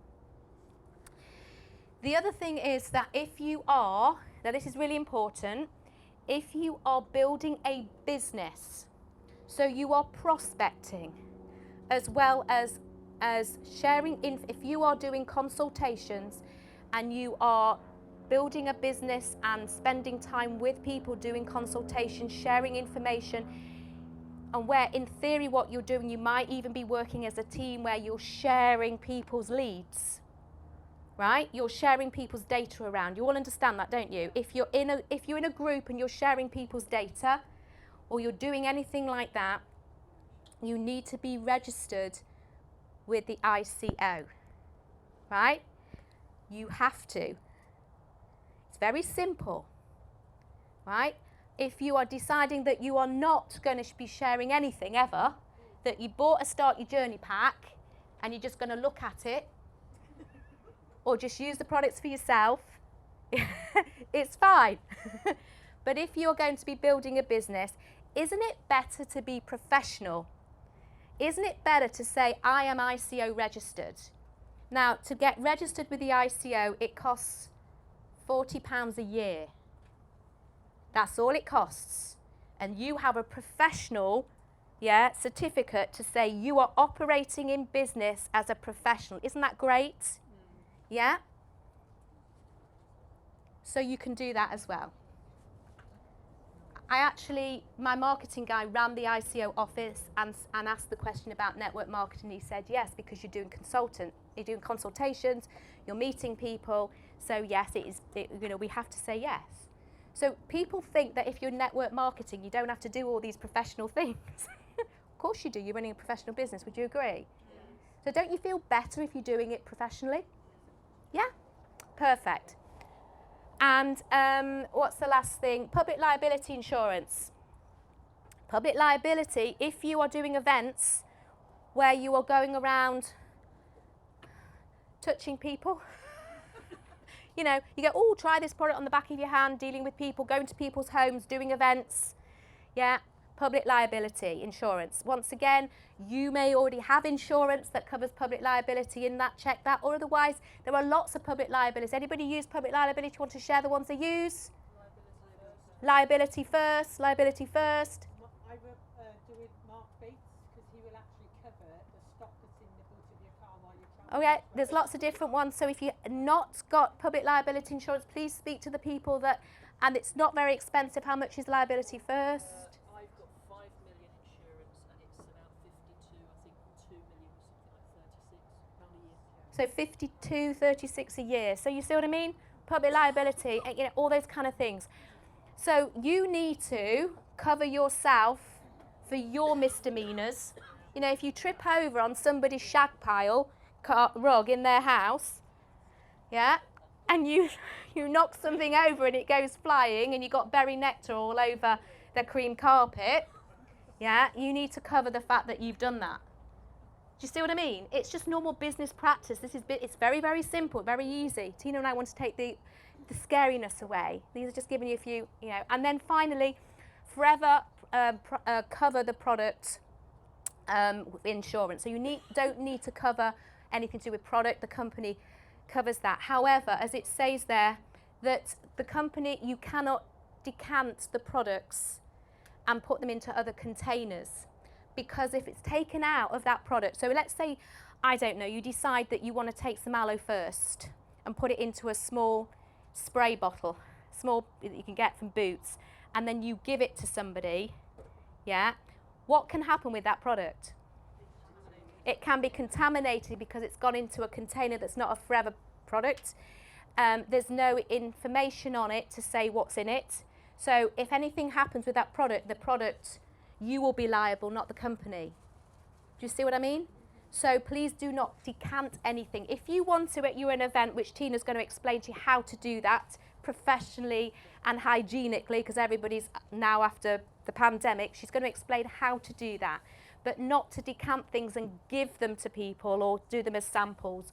Or definitely you can't sell anything like that when it's made into smaller portions, unless it's a portion like a collagen, RG, fab, because they come in trays, all those kind of things. They're classed as portions, they're sealed in sealed containers. And then just to explain, I've done the 6-day money back guarantee. I've explained how that works. So I've done all of that. And just very simply here, become a product of the product. These are just some things that, one of the things I always get people to focus on is focus on building your personal use to 1cc. If you build your personal use to 1cc, that is a really good way to focus your business, because we all need to be doing at least 1cc personally anyway to get our downline bonuses. So build it up, and I thought this would just be a really great way to show you how that might work. So this is when someone started to get going. They're drinking the aloe vera, again, drinking gel. So if they're drinking, if you work on 100 to 220 mils, that's around about 3 bottles of gel in a month.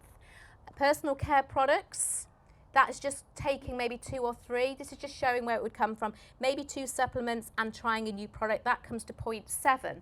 So we're just showing where do the cc's come from. It's breaking it down into small chunks, but also showing that this is a journey to build it up to 1cc. But of course, what do you want to do if you're using 1cc? You want to find a way to pay for it. Yeah? Would you agree? Yeah. So that's what Tina is going to go through this afternoon, how to earn money. Who wants to earn money? Perfect. So for the new people in the room, this company is here to stay.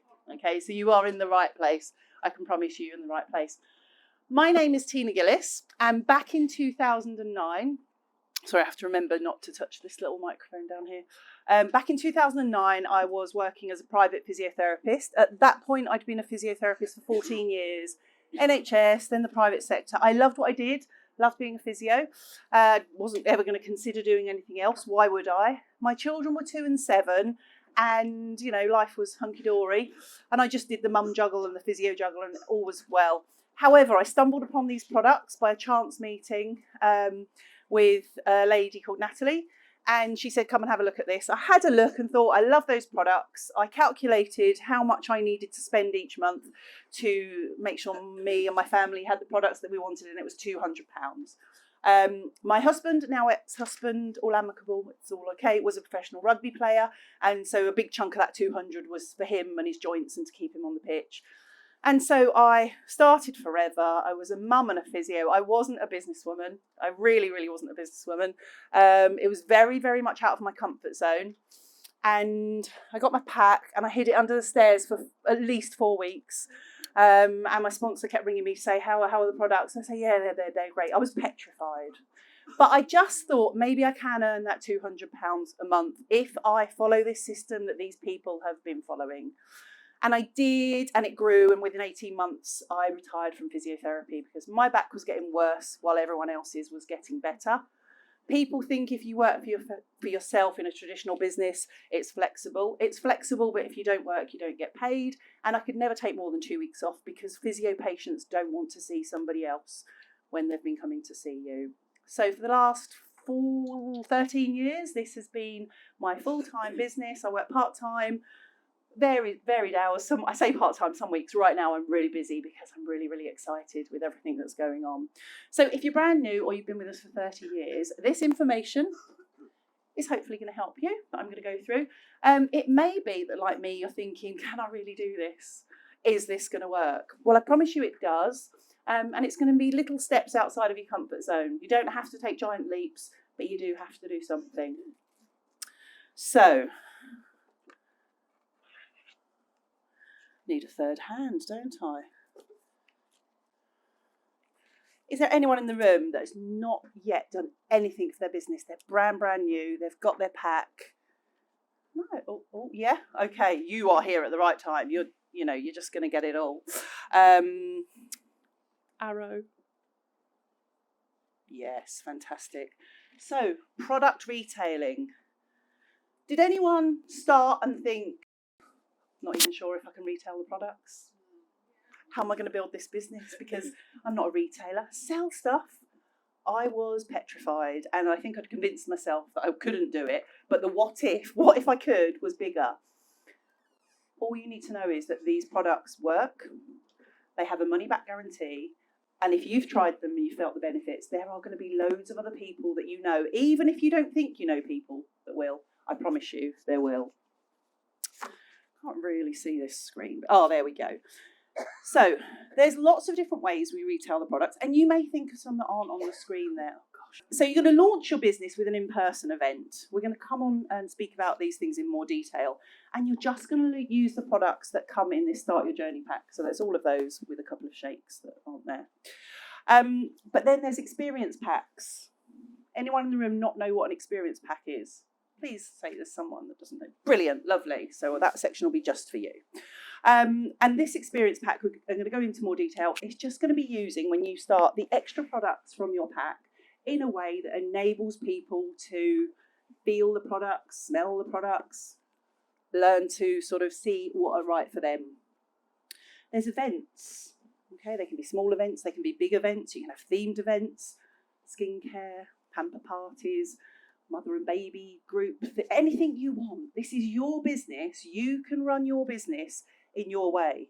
So my advice would be, when you're first starting, stick to the very simple things so that you learn how to do A, B, C. But then as your business grows, get creative. Have a think. What do you like? What are your passions? Where are the people you know? Who are the people you know? Okay, we're not telling you have to do this business in exactly the same way as one another. You might be somebody that's done a Clean 9 early on in your business and you want to do some weight management events. That's absolutely fine. Workplace wellness is huge right now. Most companies have a budget to make sure and to prove and to show that they have the wellness of their employees. So look into workplace wellness. You might know somebody that's in a company. Ask them if you can come along and do an educational talk. And your sponsor or your upline will help to show you how to do these things. But to start with, stick to the basics. You might be somebody that's in sport and fitness. When I started as a physio, I thought I'm just going to concentrate on sports, fitness, mobility. But you know what? If someone wants the skincare, yes, I use the skincare and I say this skincare is fab. But when you start, you might have a niche that you think you want to focus on, but stay open-minded. Hormonal health is huge now, isn't it? Thanks to Davina. So Davina's highlighted, and she's there for all us women of a certain age. You can help people out there. Animal health. I don't really know anything about animals. But if someone's got a dog or a horse, I'll happily say, well, this helped my knee. give it a go for your dog. Sure it's a product that's suitable for dogs. And there's all sorts of things you can do. Coffee catch-ups, we'll talk about that in a minute. Keep it simple. Open houses, and then you've got brochures, okay? Don't forget brochures, okay? We're all, online, high-tech. I mean, the brochure is online. But if you've got a neighbour that would like to look through a brochure, give them a brochure, okay? Go back to the simple things. I still like a bit of paper, bit of a yellow cue card. I'm not all completely digital. My children wouldn't think of using a bit of paper for much at all. So for you, for the people you know, use your shop. Give gifts to people. Don't go and spend your money in Boots or Marks and Spencer's, or is Debenhams still a thing? I don't know. Give gift. No, it's not. Okay. House of Fraser's shutting down everywhere as well, isn't it? But we're not shutting down. So give gifts from your shop, and then your friends, your family that receive that as a gift, they'll know, oh, I don't just have to buy things from Tina that are for X, Y, or Z. Tina sells gifts as well. So just, think, people's birthdays, Valentine's Day, if you've got your eye on a hot chap, give him a bottle of aloe. Mother's Day, Father's Day, giving the gift of health is huge. But it's just showing people what you do. We're going to talk about aloe bars and where you can do aloe bars shortly. You can do shows, you can do fairs. What I would say is when you're brand new, you don't need to be spending out lots of money booking events. If you scroll through social media or different events finders, you'll find local events where you can maybe pay £5 or a percentage of your profits or a little donation to go along and have an aloe bar or a stand. We want you to be earning money. We don't want you to be outlaying hundreds and hundreds of pounds. It's not necessary. You can do WhatsApp sales online. You can do fundraisers, referrals. Once somebody's used a product, go back to them and say, who else do you know that feels like you did and would like to feel like you do now? People love recommending something that they've felt the benefit from. And of course, social media for people that like social media. So building a customer base. Again, this isn't, if you've been in the business a while, this isn't anything that you haven't heard before. But for me, it was really good going through this information, going back to basics and thinking, oh yeah, I'd forgotten about that. Oh, I've not done one of those in ages. So if you're brand new, you're going to do a first launch. And this is going to expose people to the products. It's going to expose people to you and your business. It's going to expose people to some facts about the company. People are going to want to know, well, what is this thing you're doing? And your first launch, your first event, is going to give people information on all of those things. We're then going to talk about coffee catch-ups. Again, keep it simple. If you just started a business making shoes and one of your friends said, show me the shoes, you wouldn't say, well, I'll book you in 3 weeks at 7 o'clock on a Wednesday evening. You'd say, are you free tomorrow for a coffee? Come round, I'd love to show you the shoes that I've just made. I don't know why I chose shoes. Aloe bars, mindfulness and weight management. So, our DX4, C9, F15, huge target market for that. It's not just weight management, it's mindfulness, it's health. Okay, so it's not about who wants to lose weight, it's who wants to improve their health. Those 3 programs are amazing for that. Experience packs. So we're going to go on and talk about those in a moment. So you need to be looking at all of these methods and looking at what suits you, what's going to grow your business, and what do you want to do. And do the things you love, do the things you enjoy, but you have to do something. Nobody posts case credits through the letterbox. So get-togethers. What's a get-together? Again, we've tried to really make this simple because it can be daunting starting your own business. I know how I felt 15 years ago, hiding that box under the stairs, refusing to book a launch, etc. So if you feel like that, please don't. I wish I hadn't wasted those few weeks because my business would have moved on a bit quicker. So who do you know that you can invite to a get-together? So what I get people to do that are working with me, I get them to do a mind map. What do we used to, brainstorm, we used to call that years ago. The kids call them mind maps now. So just get yourself a couple of large sheets of A4 paper. If you're a list person, then just write it as a list. Okay, but if you like to sort of see things, what I do is I put each of these little things in a bubble. So who do you know in health and wellness? Who do you know that already buys supplements? Who do you know that's into beauty and skincare? This isn't about going out into the big wide world trying to convert everybody that lives life in one way and trying to convince them to do something different. If you look at people that already do a certain thing, like Louise said, we're in the wellness industry, not the illness industry. You're going to help people with illnesses along the way, but make life easy. Look for the people that are already wanting to look after themselves. Who do you know that runs, swims, goes to the golf club? So either write a list or do a mind map. And then under each heading or around each bubble, just have a brainstorm and leave that list, mind map, on the kitchen wall, on your office wall, somewhere where you can see it every day. Because, and I don't have one now, but maybe I should do it again. I used to have a notepad next to the bed because I would wake up in the middle of the night thinking, oh my gosh, Sarah from Running Club in 1987, I've not put her on the list. Okay, and it's not up to us to decide who will love these products, who will love this business, or anything like that. So, don't forget someone because you could really make a difference to them. Who do you know who's vegan or vegetarian? We have lists of products for both of those type of people. Is it a type? It's not really a type of person, is it? For those needs and requirements, lifestyles. Who do you know that works already in a business or runs a business that is about sort of looking good, feeling good? So who do you know that wants better skin health, immune health, joint health, weight management, weight gain, weight loss? They're in the fitness industry, hormonal health, pets, children's health, and like Louise mentioned earlier, eye health. Okay, I didn't know those things Louise said about our amazing supplements. So just get all those names down because that is a much better way of then planning an event because you're going to look at all of those people. You're going to see where they live. And, I might look at that and think, oh, Sarah, 1987, Essex. Oh, I know 6 other people that live near there. I'm going to see if Sarah would like to have an event. Okay? It's just an example. You don't have to trek to Essex. But why are get-togethers so important? Well, for a start, it's fun. I don't know about you, but I had enough of sitting at home during lockdown. It's nice to get people together. Okay, people get a buzz from being around other people. As much as it might be nice to be, I don't know, let's say Kim Kardashian and go into a shop when nobody else is there, and I don't like shopping when there's lots of people there, I quite like the sort of the vibe of a shop with a little bit of hustle and bustle. Okay, well, it's the same. Events are good, get-togethers are good because it makes you feel good. It makes the people there feel like they're part of something. So it's going to enable you to showcase the products. And whether that's a coffee catch-up, where you've got 4 products in one of the little yellow bags, or whether it's a huge event, or whether it's your first launch because you're new to the business and you want to show your friends, maybe some of your family, what you're doing.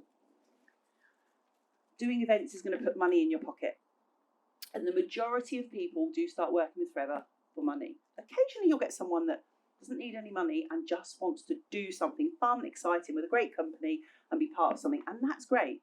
But most people want to get a bit of that money in their pocket.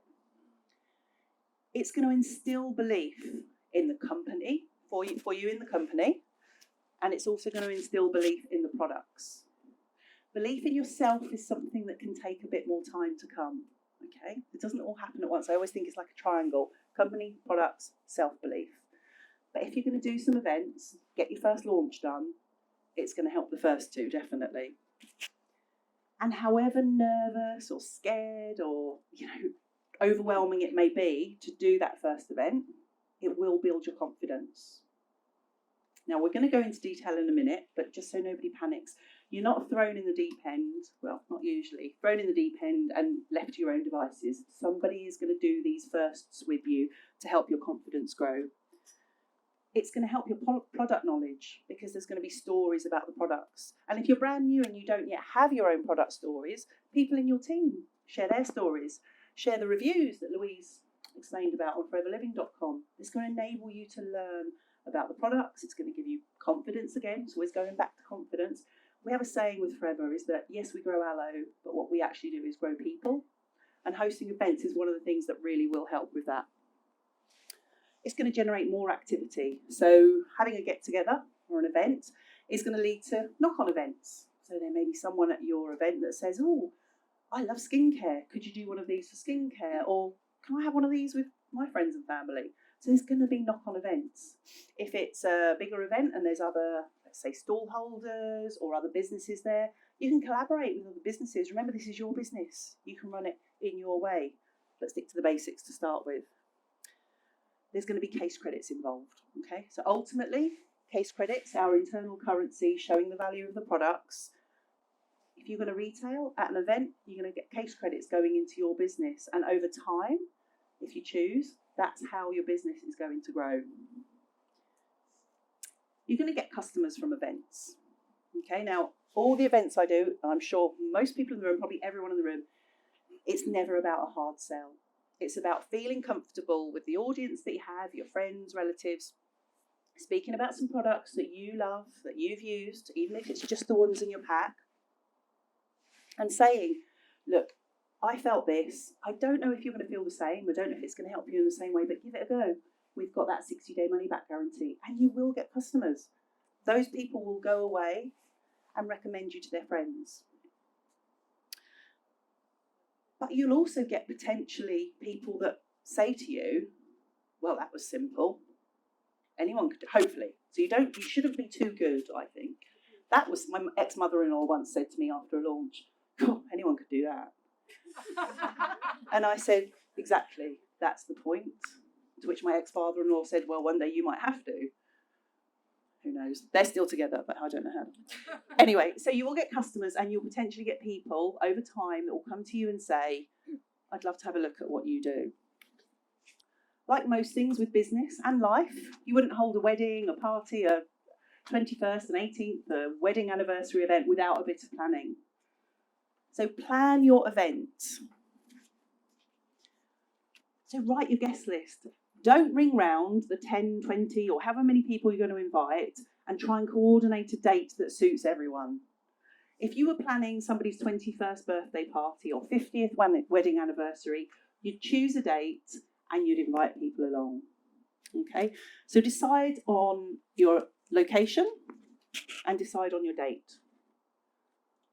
Often with the people I'm working with, we'll pick two dates. So we might do a Tuesday evening and a Friday morning. That way, if you ring people and you invite them and they say, well, have you yoga every Tuesday evening? You say, oh, don't worry, I'm having another one on Friday morning. You get quite a lot of literature in your Start Your Journey pack, but have a chat with your sponsor or whoever's working with you to see if there's any other literature that you might need for your event. Depending on what you're going to cover in your event, there might be some literature that you'd like to add. Also, you can do your launch, especially your first launch, just with these products here. But if you're doing a slightly different event, have you got all the products you need for that event? And I don't mean all the products as in quantity, but do you want to take along some skincare? Do you want to take along something that doesn't come in the pack? Personally invite people. Gone are the days where you set up a Facebook event, you add 327 people to the event, and then come the day of your event, nobody turns up. You wouldn't do that for your wedding, your daughter's 21st, your auntie's wedding anniversary or something. You would invite people individually. This is a problem I've had quite recently with a new team member, and I don't know whether I didn't explain properly, or she wasn't listening, or it's just how things were. I think it's because she didn't know how to copy and paste on her phone. Okay, now that might seem simple, but don't presume that people know how to do what you know how to do. So she forwarded the message to about 60 people in her WhatsApp. And I had said at least 5 times, save the message, add the name in at the front, put something at the start so that it's personal to them, just as if you were inviting them to a birthday party.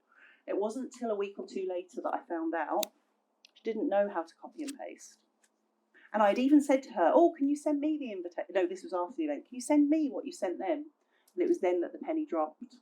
Nobody felt like they'd been personally invited. It was a generic message to loads of people. And so everyone thought, someone else will go, and she doesn't actually probably want me there because it's not even to me. Maybe she didn't even mean to send it to me. So make sure it is an invitation to that person. If you're somebody that sends physical invitations to events, send a physical invitation. This is your business. Run it how you want to run it.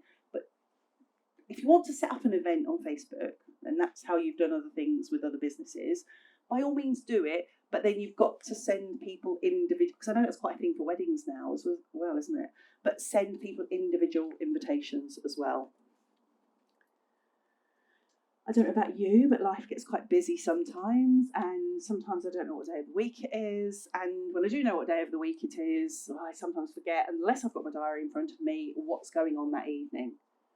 So pop your guests a message the day before, just to say, just giving you a reminder. Got my launch tomorrow night. I'm so excited to see you there. Really, really appreciate the support. And generate a bit of excitement. Again, make them feel special, that you're really valuing their support at your launch. Not just that they're one on a list, that you value them being there. And then have a think, what you're going to have at your event. Light refreshments. It's not a 3-course meal, okay? I have had that once, not a 3-course meal, but a very, very large buffet came out and we broke for about 2 hours in the middle of a launch. I was there for about 5 hours. That's not what you want. Light refreshments only. And then when you've planned what you're going to need, your products, your literature and the light refreshments, you're going to host your event. If at any point you're worrying, and this is more for the new people in the room, if you've been in the business 30 years and you're worrying, I'm sorry. But if you're new and you're worrying at any stage about any of these things, just speak to your sponsor. They've done all of this. Okay, they will have felt those same feelings. If you're feeling a bit nervous, that's absolutely fine. If you're not, great. But always communicate with your sponsor. So how are you going to set up your first event? Again, just keep it really, really simple. You don't need to look like a retail store. Again, you want people to think, this is nice, this looks nice. Not being funny, I could do that. Yeah, you're not there to impress. You're there to build your business, help people with their health, and spread the goodness of Aloe. So you're going to display your Start Your Journey pack like this, or however you want. It doesn't have to be like that. It could just be on a little coffee table. I've done launches where there wasn't really anywhere to put anything. Everyone was squashed into the lounge, and I sat on the floor with the box in front of me. Okay, you're going to do it to suit you, to suit your sponsor if they're doing the launch for you, to suit your house, to suit the space you've got. Completely up to suit your friends. If you've got, 6 or 7 gentlemen and ladies in their 80s and 90s, you're not going to say, come in, grab a seat on the floor. If you've got a load of youngsters, you can say, grab a cushion. There you go. So again, you do what you want to do. What I would also advise is to get yourself some of the small yellow bags. Here. Can everyone see these? Let me grab one of these. Pack of these, and they come in packs of 5. And set up what we call an experience pack with some of your duplicates and have that next to your box as well. You're going to have your product launch cards, which come in your literature pack. And as Louise said, those have the details on of all the products. So you literally could get your box and run this event the same day without knowing anything. It'd be good if you had a swig of the aloe and rubbed on a couple of the creams so you knew exactly what they felt like. But in theory, you can get that pack and go. Maybe do some aloe shots. Now, I don't get the aloe shots out at the start. I leave the aloe in the fridge and I pour them out when we're ready to drink them because I think the aloe is much more delicious cold. Any other refreshments that you're doing and any additional products. So I will often take on along either a DX4 or a Clean 9. And I do now take along, I say a box of collagen, I take an empty collagen box and a couple of sachets. Okay, so you don't need to, at the start of your business, go and buy all these extra things if you don't want to. Some people do, some people don't. It's your business, your way. And if you've got some good before and after C9 photos and that's what you want to do, then use that. Or if somebody in your team or somebody you know. If you don't want to have before and after photos there, you don't have to. Okay, everyone's got different views, different ways. I recommend C9 very much more for the health benefits than the weight loss. So I don't tend to have before and after photos. I've got people in my team that take before and after photos along to them with the launch, and that works really, really well. I tend to come from a physio background. I did the C9, and it really, really helped with my kind of how my body felt. So again, which angle do you want to come from for your business? Forever are very forward thinking. We've got, amazing products, scientific this, scientific that. This is what we've been doing in exactly the same way for 15, 20, probably 30 years because it works. Okay, so I would just say stick to this, and it's really, really simple. So at the start, the one thing that I get my new team person to say, so the new FBO, and I prepare them for this in advance and practice and make sure that they feel comfortable, and even if it's not wholly confident, they're feeling all right about it. They're just going to do a very, very brief story. Why have they started working with Forever? Okay, so if you are brand new, this is something you need to know. Why are you here? Why are you doing this? So I would say, I'm doing this for an extra couple of £100 a month because I love the products and I want to pay for the products with it. And that was what I used to say. I didn't say, I don't want to be a physiotherapist anymore, because I didn't know that's what it was. So you're going to get your new FBO, if that's you, great, to tell their story. And at the end of that, they're going to say, thank you, or at the start, thank you for coming. I'm now going to hand over to Tina and she's going to host the rest of the event. And then they sit back, they listen. I do then ask them to be ready to answer a couple of questions on their favourite products, but I get them to tell me at the start which are their two favourite products. So it's not like they're in the kind of physics quiz or something, ready to be pounced on by a teacher. I would say, what are your two favourites? I will ask you when I talk about that product, what do you think about this? How do you find it? And they'll say, it smells lovely, it's really helped my skin, something like that.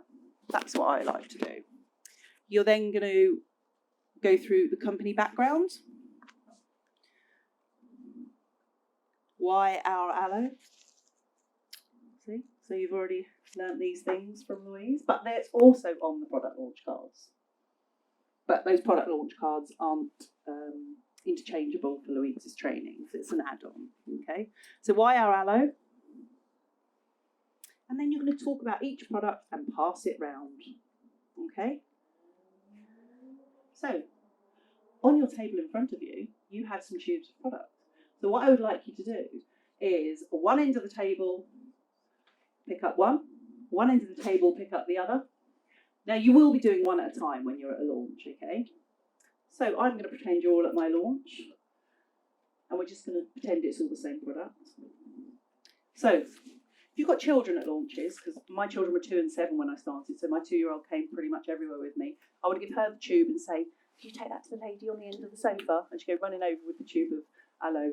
So what I'd like you all to do is open the tube, whichever one you've got, just pop a little bit on the back of your hand and rub it in. I hope someone's taken all the seals off. You're going to rub that in. And then if it's the aloe jelly, you're going to talk about the benefits of the aloe that are on your card and say, doesn't that feel nice? You'll feel it might be a little bit sticky. That's the aloe. That's absolutely fine. And then you're going to pass the tube to the next person and they're going to try a little bit. And then they're going to pass the tube to the next person. Now, luckily, the cooling lotion doesn't come in the box. Years ago, the heat lotion came in the pack and you had to be really careful in what order you gave things and have some like water wipes on hand. And there were a lot more creams and less other things and people kind of working up their arms. But these are our topicals in this product. Pass them around. Let people feel them. And this isn't an aloe lecture that you're giving. This isn't just information. People will buy the one that they like the feel of. Yes, they'll be listening to you talk and what you're talking about, how it would benefit them.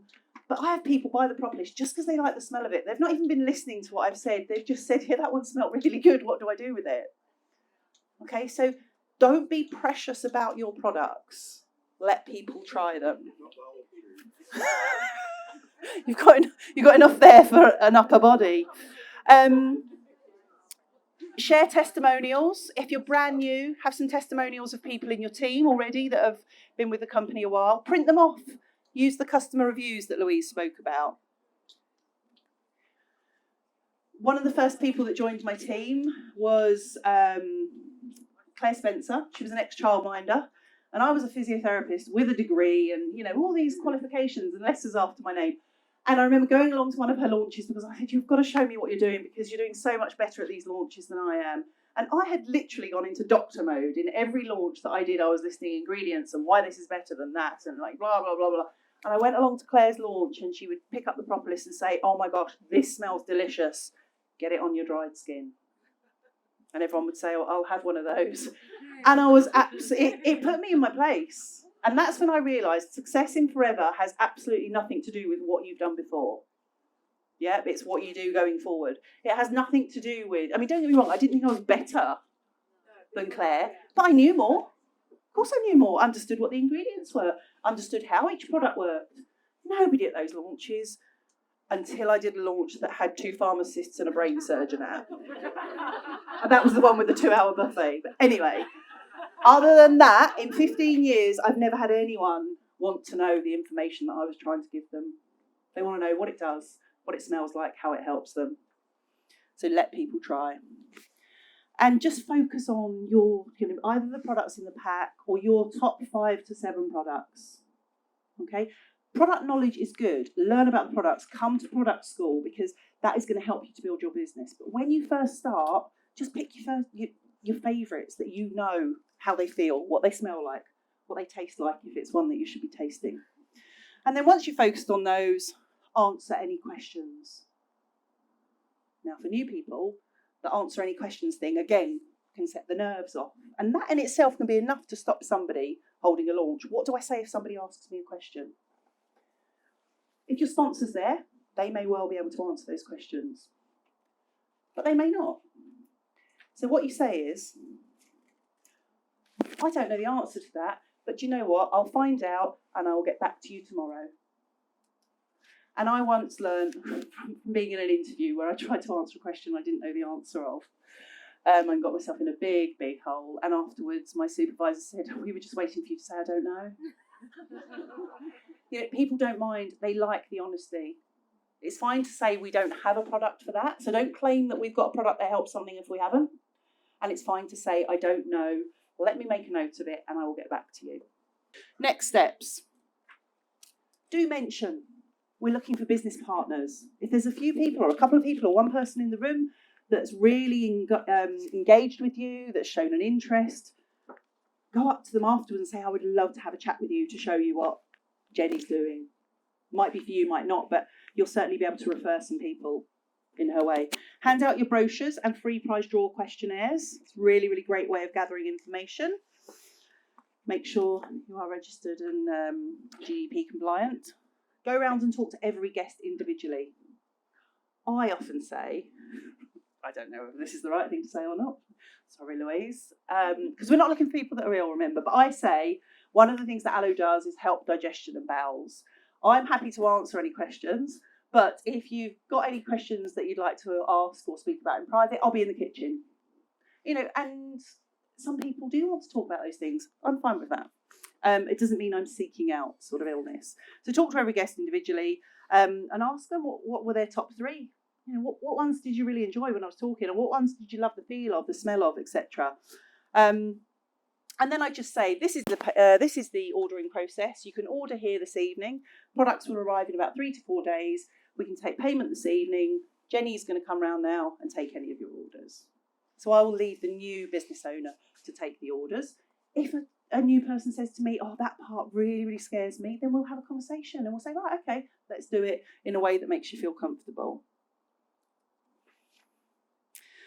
After the event, make sure that you follow up on your prize draw questionnaires. Don't waste that data. If somebody's ticked a box saying they'd like more information on the weight management program, make sure you follow that up. Add anybody that you've met to your social media. So if there's somebody that's come along that you're not on social media with, or they've got a family member, say it'd be great to connect. Find them on social media, add them on social media. If you've got a customer group, invite them into your customer group. Don't just add people. Always ask someone, would you like to be invited? Would you like to be added to my customer group? And put their name on your who do you know list. If you're doing your launch for a new team member, talk them through these steps and make sure that they are doing these things with their guests. And the day after the launch or the evening of the launch, depending on when you've done it, send everybody an individual with their name at the top, personalised thank you message to say, I really, really appreciated your support. It was great to have you there. You're going to get spin-off events. We mentioned that earlier. So you can say, we're looking to have a skincare event soon. Who would like to have a skincare event? Who would like to have a mother and toddler event? You know, you can book in more events from that launch. You will get new business partners. Some people say, I had 2 people at my very first launch say to me, well, if it's good enough for you, it's good enough for me. Okay, so it was on trust. They were long-term friends. That doesn't happen all the time. You know, sorry if I've now given you that expectation. But my point is, if you're doing a launch for you, and if you've been in the business a while, you can do launches regularly. You can do launches whenever you want. It's not just a one-off when you start. It is a great way of showing people what you do, the simplicity of what you do. And along the way, you will get some business partners from launches. You're going to get case credits, so your business is going to grow. If somebody couldn't order on the night, wasn't sure what to have, maybe it's not quite payday and they want to wait a couple of days, make sure that they've got your shop link. Explain the order process to them. Some people just want to go online and shop. Other people would say, oh, can you order for me? Okay. I've got an elderly customer. There is no way she's going to go online and order because she doesn't do anything online. If somebody didn't order on the night, don't feel awkward to say, you know, hey, Sarah, have you had a chance to look at the order brochure? I'll be placing the orders tomorrow, so just let me know if there was anything you'd like. We spoke about the propolis cream on the night and you said you loved how it felt and it really was nice on your elbows. Do you want me to pop one of those onto the order? That's not being pushy. I still don't consider myself a salesperson because to me, salesperson is someone that knocks on doors trying to sell something that people don't want or need. There's nothing wrong with double checking because what I have learned in 15 years is you lose customers if you don't just double check and offer them because your customers and people out there are waiting for you to go to them.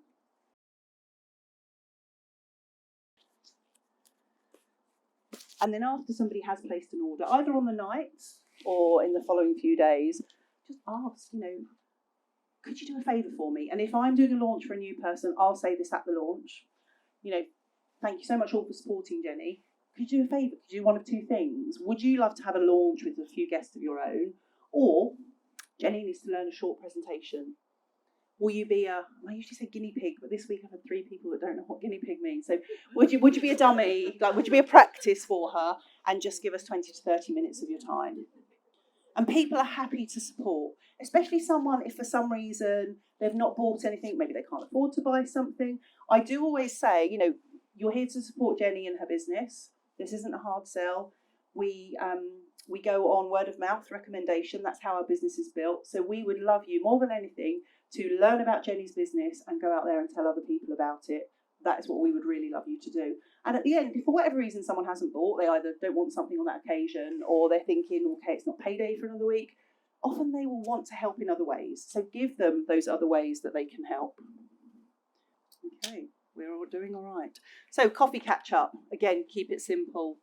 You could meet someone in a coffee shop, you could meet them in your lunch hour. Often people are starting their forever business around very full-time jobs. So I worked part-time in the physio clinic, but the rest of my part-time was running around after a 2 and 7-year-old.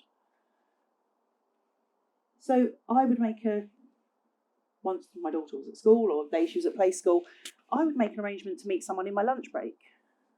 Because my lunch break wasn't actually doing anything other than giving me space to eat. So I would eat in 15 minutes. That gave me 45 minutes to do some things for my forever business. So I would meet someone, over coffee. You might go to the gym or you might go to the gym to use the cafe. They're both fine things. You don't always get into the gym. It could be that you meet in a hotel foyer, hotel coffee shop, hotel bar. You might invite somebody round to your house like you would ordinarily do for a coffee. Where do you have coffee with people? How easy is it to take along a little yellow bag with 3 or 4 products and a product brochure in and just say, look, I'd love you to try these. Children's play area. I would say the first 3 years of my business were built in a children's play area, whether that was showing people the business, coaching people in the team. We would do everything at this kind of loud volume over the kids running around and screaming. Just go wherever your people are. Don't leave somebody out of your friends because you no longer have little children. They have little children, so they need to be more flexible. Suggest, even though it might feel really horrible to go back to a children's play centre when your children have grown up, suggest, would you like me to come for coffee at the play centre? I'll bring a few of my products. Do what's easy for them. And just take your little yellow bag. You can just put maybe 3 or 4 of the products from your Start Your Journey pack, pop the brochure in, and maybe a couple of samples if you've got any samples. But put different samples to the products that you've put in there. So experience packs, the little yellow bags. I mean, we used to do these in baskets, people got really, really creative before the company gave us these lovely bags. If you do use these for your experience packs, when they get tatty, please replace them. Oh gosh, no. So the benefits of experience packs is I'm going to go over here for now.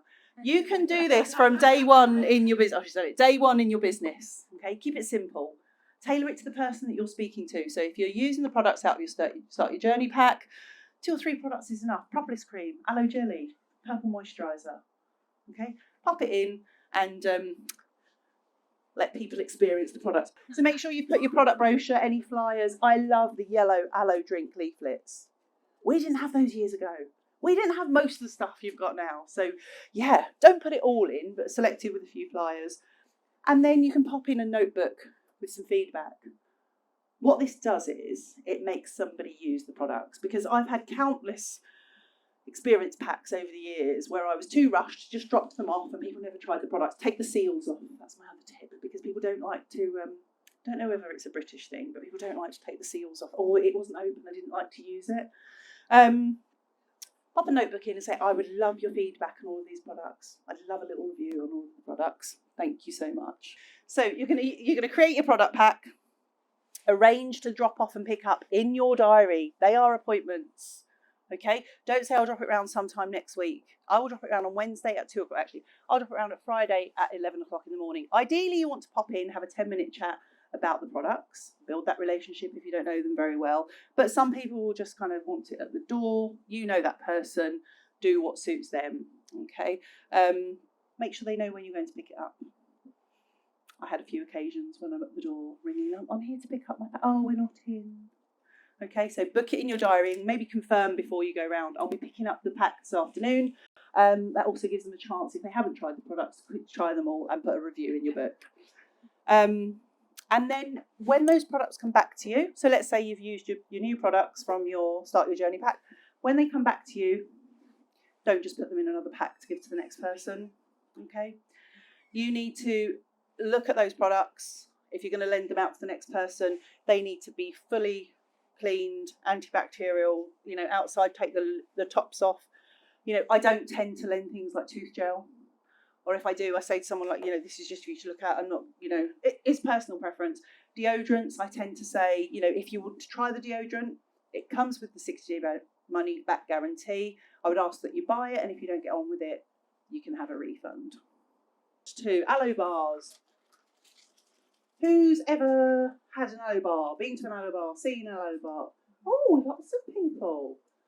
Okay, lovely. Bear with.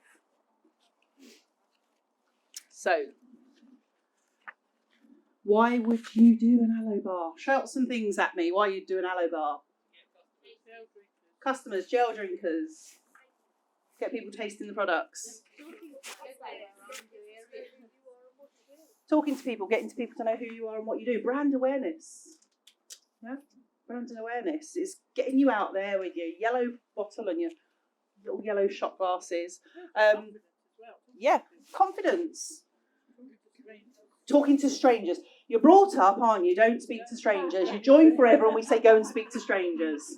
Yeah, exactly. So it's going to help your confidence. And even if you're thinking, I don't think I could go and do one of those, speak to your sponsor. Go and do it together.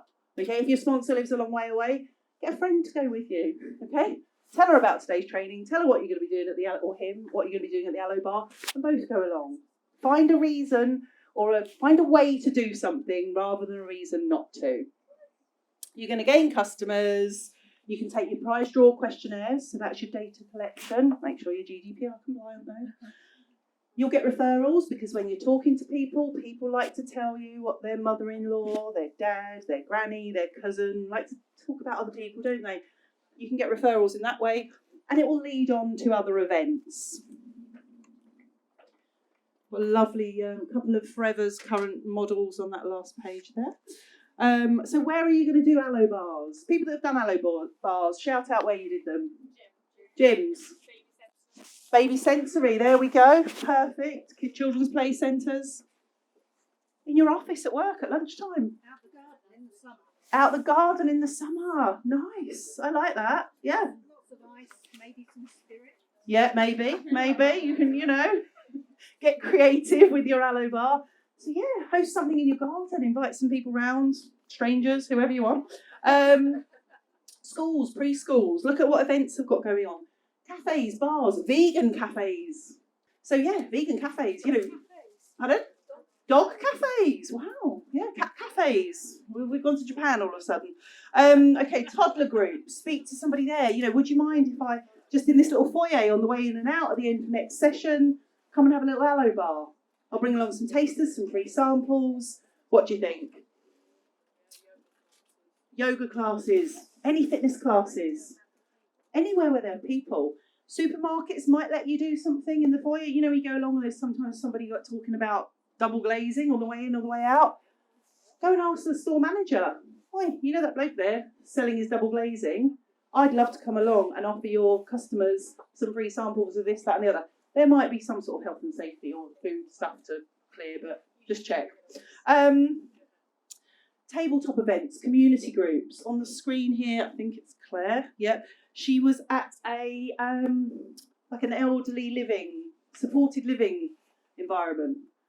It wasn't really a care home because it was more like a holiday resort, but there are a lot of it was a very high end, like a care home, but very high end hair salon, gym, people there, the staff, the clients, the residents, a percentage of them are going to be interested in the products. And you can do themed events. You could do an aloe bar that's sports themed. So you can have your aloe shots, and then you could take along your cooling lotion and your MSM. I'm going to come back because I rushed the last section and I've just realised pup boxes. No, they're not called pup boxes anymore. Experience packs. You can theme your experience packs. So if you're new in the business and you think, well, I've put 4 of those in a bag and lent it to my friend and they liked one of the products, but I think they'll really like the cooling lotion, the MSM, because they do a lot of running. You can do a sports experience pack. Someone's just had a baby? Propolis cream, aloe soap, aloe jelly. Maybe something nice for the mum, the perfume to try. Pardon? Aloe first. Okay. What other themed experience packs could we have? Skincare. Teenage skin. Brilliant. Animals, gardeners. So in the gardening pack, what would you pop in your gardening experience pack? Cooling lotion, jelly, propolis. Maybe something to theme it, you can get a little sort of fork and a little spade. Yeah, so you can add things into your, yeah. Sun cream, yeah. You can even put in an aloe blossom tea bag for when they're finished in the garden. Top tips for your aloe bar. It is an aloe bar. You're not trying to look like Del Boy Trotter with everything under the sun, in one side of your coat and in the other side of the coat. Often you do an aloe bar on just a little table like this. So just keep it really, really simple. Short and sweet, it says on the screen. You can take samples, obviously, in brochures because you're going to chat to people about, as Louise said, did you know you can drink aloe? Once somebody knows that they can drink aloe and they can put it in their body, they'll be more than happy to put it on their body. On that note, there are over 400 species of aloe. There's only 2 or 3 that are safe to ingest. So at your product launches, your events, if somebody says, "Oh, I've got an aloe plant on my windowsill," along with all the advice Louise gave, I will often say, maybe one of the ones that aren't safe to ingest. So please don't take anything I'm saying here and transfer it to your plant on the windowsill. Okay, so Aloe Barbadensis Miller is what all of our products have, and there are maybe 2 others that are safe, but ours are better. Take your prize draw questionnaires, because then when you're having a conversation about did you know you could drink aloe, would you like to fill in one of our free prize draw questionnaires? Don't be offended if somebody says no, they don't want to fill in a free prize draw questionnaire just because you think it's free. What have they got to lose? Some people just don't want to, and that's fine. Okay. I used to get really offended when they said, "No, I don't want to fill in one of your free prize draw questionnaires." And I'd say, "But it's free." Free? I said free. And, some people are just grumpy. It introduces your local area to what you're doing. Okay, so really, really popular. Any sort of health or wellness setting. Absolutely fab. Go in and say, I'm really breathing down this microphone. I can hear myself doing. Oh, she's taking a photo. Oh, I mustn't flap this microphone over here either. Familiarity. If it's, let's say, for example, it's a gym. You might be there on the first occasion. Everyone will just scurry in, scurry out, completely ignore you. You get home and you think, that was worth it. No one even spoke to me. The next time you go, a couple of people might speak to you, fill in a prize draw questionnaire. I see some nodding around the room. It's familiarity. It might take 2, 3, maybe 4 visits until people start to come up to you and say, oh, I recognise you, I saw you here before. Because they've started to feel a bit more trust towards you, because you haven't just turned up once, taken money off people, never to return. Okay? People are very sceptical sometimes out there. I don't know if anyone else ever meets sceptical people. Yeah. So that familiarity, go back, have a regular, I'm going to come every Wednesday at 2 o'clock. People start, once a month maybe, or every Wednesday if you can, whatever you sort with the location. People warm to you, the trust is built up, and that will build up your customers. So it's not just aloe you sell at an aloe bar, but it's aloe that people come to try. Okay, moving along. Who's done a DX4? Wow. Who's done a C9? Amazing. Who's followed that on with an F15? Oh, good. Okay. If you've not tried any of those, I would recommend working your way through them. The DX4 is absolutely fantastic. It's only 4 days. People love it. And then most of you know about the C9 and F15. To sell these programs, these plans, you need to know what they involve. Once you've experienced it, I promise you, you're going to be able to explain it, you're going to be able to recommend it, you'll know who to recommend it to much more easily. So put that on your list and plan for the future to do these programs. When you're following one of the programs and you use social media, vlog your journey on your social media.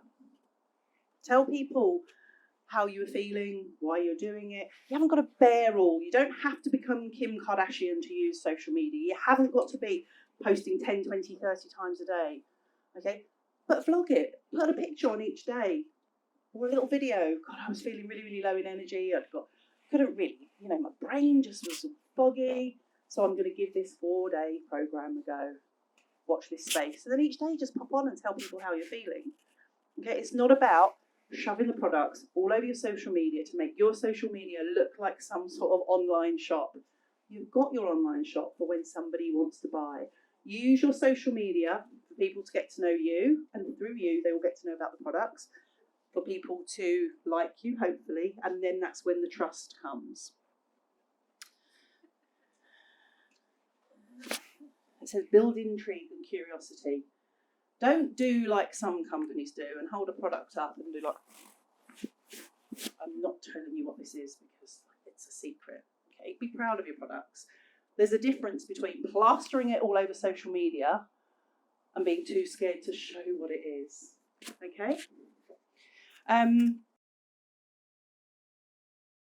Show people what you've eaten, the supplements you've taken. Just give them a little insight into the program. And then share your results. For some people that might be, with one of the programs it may be weight loss. Talk about the weight loss. But certainly with the DX4, it's how did you feel? And people are really, really interested in knowing right now, in this current time, that something has made you feel differently. I think gone are the days of fit into that little black dress. But I've got the confidence to wear that black dress and I've got lots of energy. Is what people are looking for. So how can you make somebody feel? Habits. The DX4 especially, and the Clean 9 to some extent, is helping people change habits. So share on your social media, these were the habits that I was looking to change, and this is what's enabled me to change those habits. Again, I personally try and avoid things like bad habits and good habits. I tend to use habits that I didn't want, that weren't serving me, habits that are going to move me forward to my fitness goal, to my health goal, to have more energy. So share with people what it is you personally are looking to change and how each of those products has helped you. How they've impacted your health, your mindset, how they've impacted how you do your job, how you perform in a sport or something. Just be honest. I'm flipping these cards around again, aren't I? I'm so sorry. Use your personal page to vlog your journey. Use a customer group. Think of it a bit like a funnel. I'm going to put these cards down because it's really not fair on. Use your personal page is a bit like the top of the funnel, your profile. People are going to get a little bit of an insight there. But then take people away from that and say, I'd love to give you some information. If you've got a customer group, put them into your customer group, or have a chat, make a phone call, whatever you do as that next step. Turn a message or a comment or something on your social media into a conversation. Take that person from being a social media contact to a person in the real world. Yep. We are not a direct sales company, okay? We're a network marketing company, but ultimately we're a people company. This isn't just about selling as much product as you can. This is about getting to know a person, giving them the products that are going to fit what they're looking for, what they need, and what are going to help them. Okay, so your customer care is what's going to bring people back to you time and time again. If somebody does do a DX4, a C9 or F15, ask them to vlog it for you, because then everybody they know is going to see their results and they will get sent to you as well. Ask for referrals. Make sure that towards the end of the programme, now that's probably the start of the DX4, but make sure somebody knows what comes next for them. Is it the next programme? Is it a particular product in that programme that's going to benefit them? Some people love a DX4 and then go on to a C9.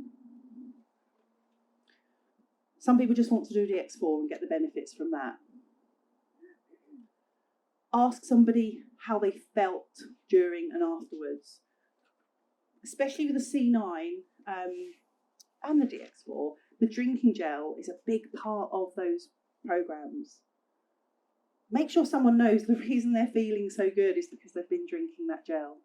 And make sure in advance of them finishing the programme, you've had a conversation to say, are you going to carry on drinking the gel? Because that's a big reason to why you're feeling so good. And see what products they would like to continue with.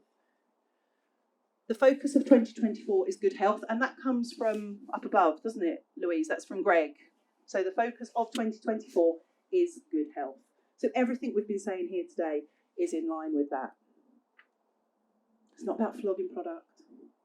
It's not about case credits. Well, it is. But it's not about this. It's not about that. It is about good health for you and for everybody that you know.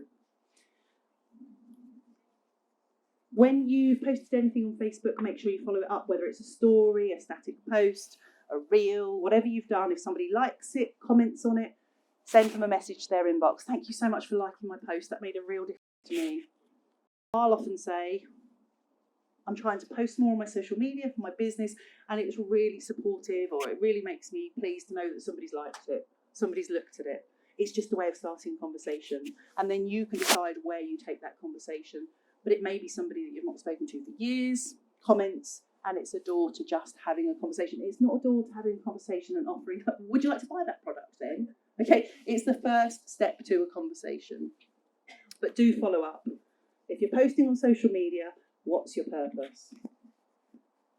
You want to start conversations. If it is a product post and you've said, I didn't really have any energy and gosh, I wasn't really concentrating at work.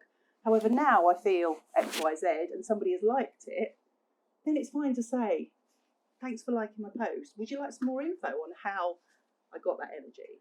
That's fine if it's something specific that they've liked.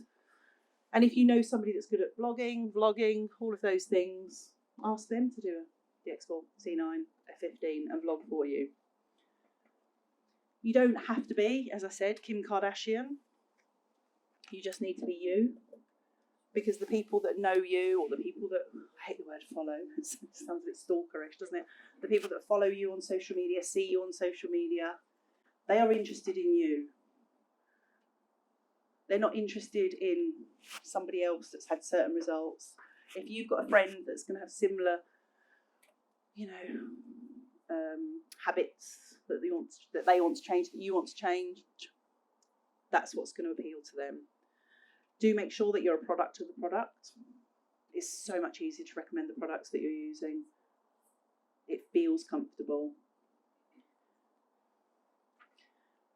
You can do some posts on your social media of you using the product. Again, it doesn't have to be, I've just washed my hair and this is the shampoo. You know, it can literally be, I don't know whether you use shampoo because now you're naked in the shower on social media. That's not good. Let's change the product, okay? I was trying to sort of say, where would I put the phone? How am I going to video this? You know, you could literally have your aloe pump soap and just some nice music and wash your hands, or, you know, it could just be in the background. A bit of product placement like you see in the movies. You know, think of a James Bond movie. There's a watch, there's a car, there's a whatever. Just pop your products, you know, subtly. Not in every post, but occasionally. You know, and it's that subliminal. It's just going in. People are noticing. I still get people, gosh, my upline would be crazy for me, but I still get people saying, do you still do that aloe thing? You know, and I think every time I post something on social media, all the however many 100 people that I'm connected with go, oh, here she goes again. But to be honest, most of them haven't even seen it. It's a handful of people that are looking. So be real, be authentic, be, you know, but pop a bit on there. Very different to a feed of Google images. Yeah, it's you they're interested in.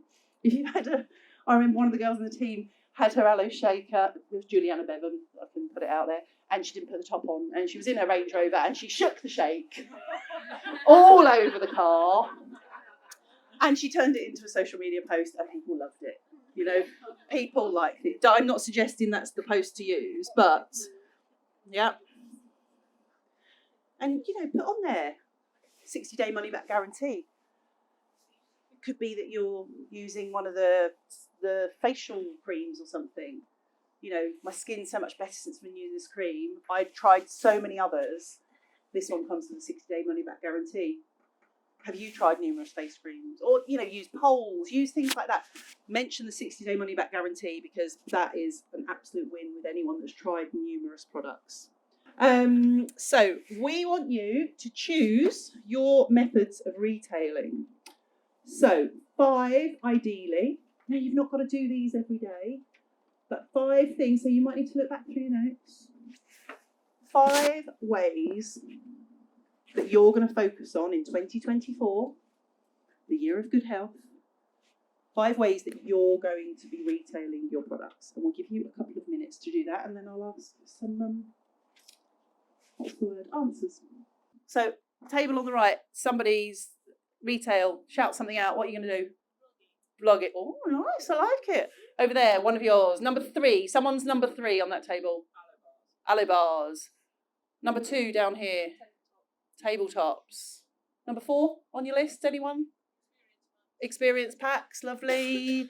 And number 3 on someone's list here? Mine was experience packs. Oh, number 4. Coffee catch-ups. Coffee catch. The coffee catch-ups were your number 1. I like it. Oh, build relationships. Coffee catch-ups, perfect. Coffee catch-ups are great if you move to a new area as well. Definitely. Table there, something that's number 2 on someone's list. Oh, brilliant. So getting some friends together. Perfect.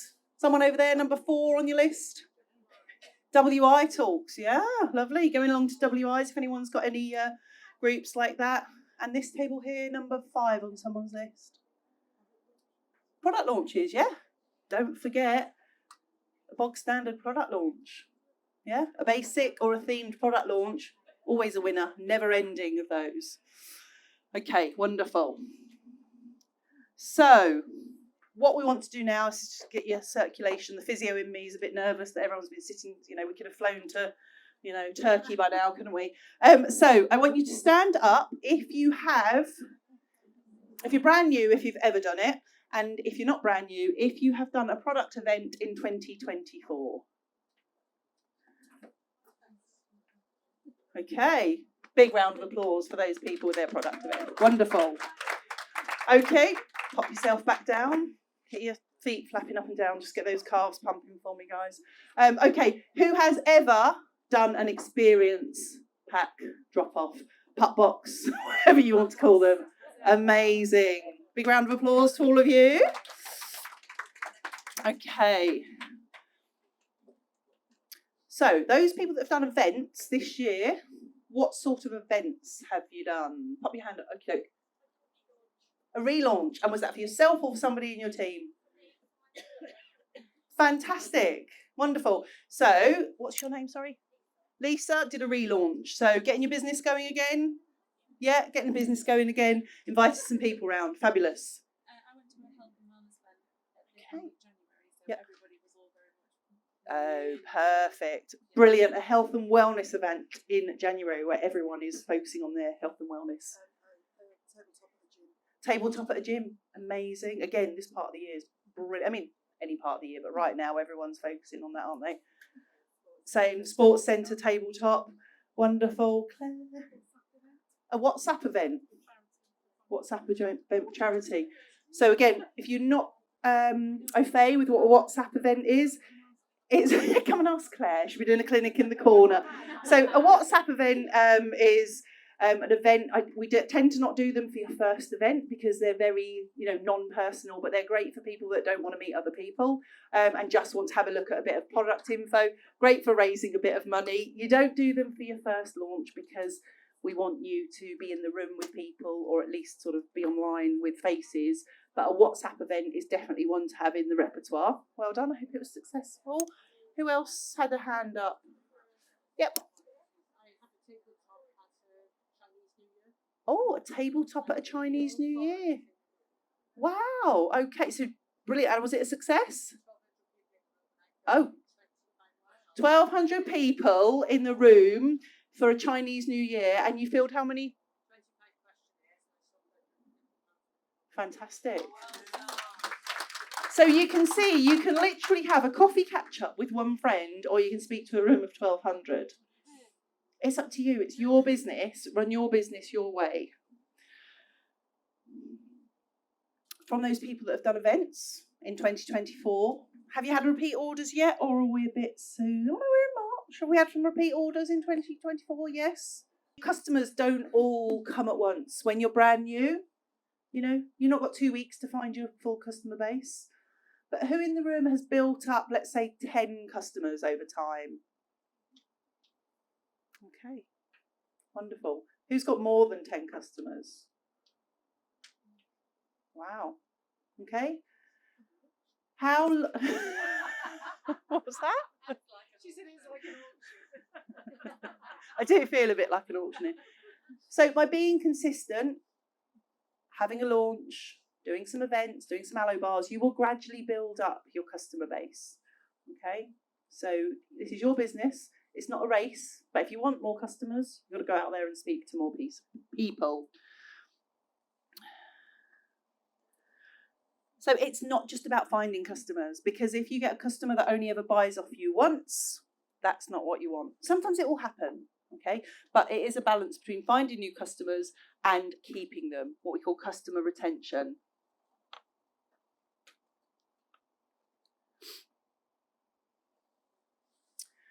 So the 3 phases of a customer. Somebody's going to buy something from you for the first time. Could be anything. Could be a bottle of gel. It could be a box of collagen. It could be a deodorant. Yes, you're going to save their details, being GDPR compliant, but they're not a loyal customer at that stage. However much you might like them to be or want them to be or think they are, they're not. You're then going to look after that customer really, really well. And that's what we pride ourselves on in Forever, is impeccable customer care. And obviously an amazing product range. So you're going to keep connected, you're going to communicate, you're going to look after them. Once a customer has been using the product consecutively for 3 months, so they've repeat ordered twice, that's when you can consider them a regular customer.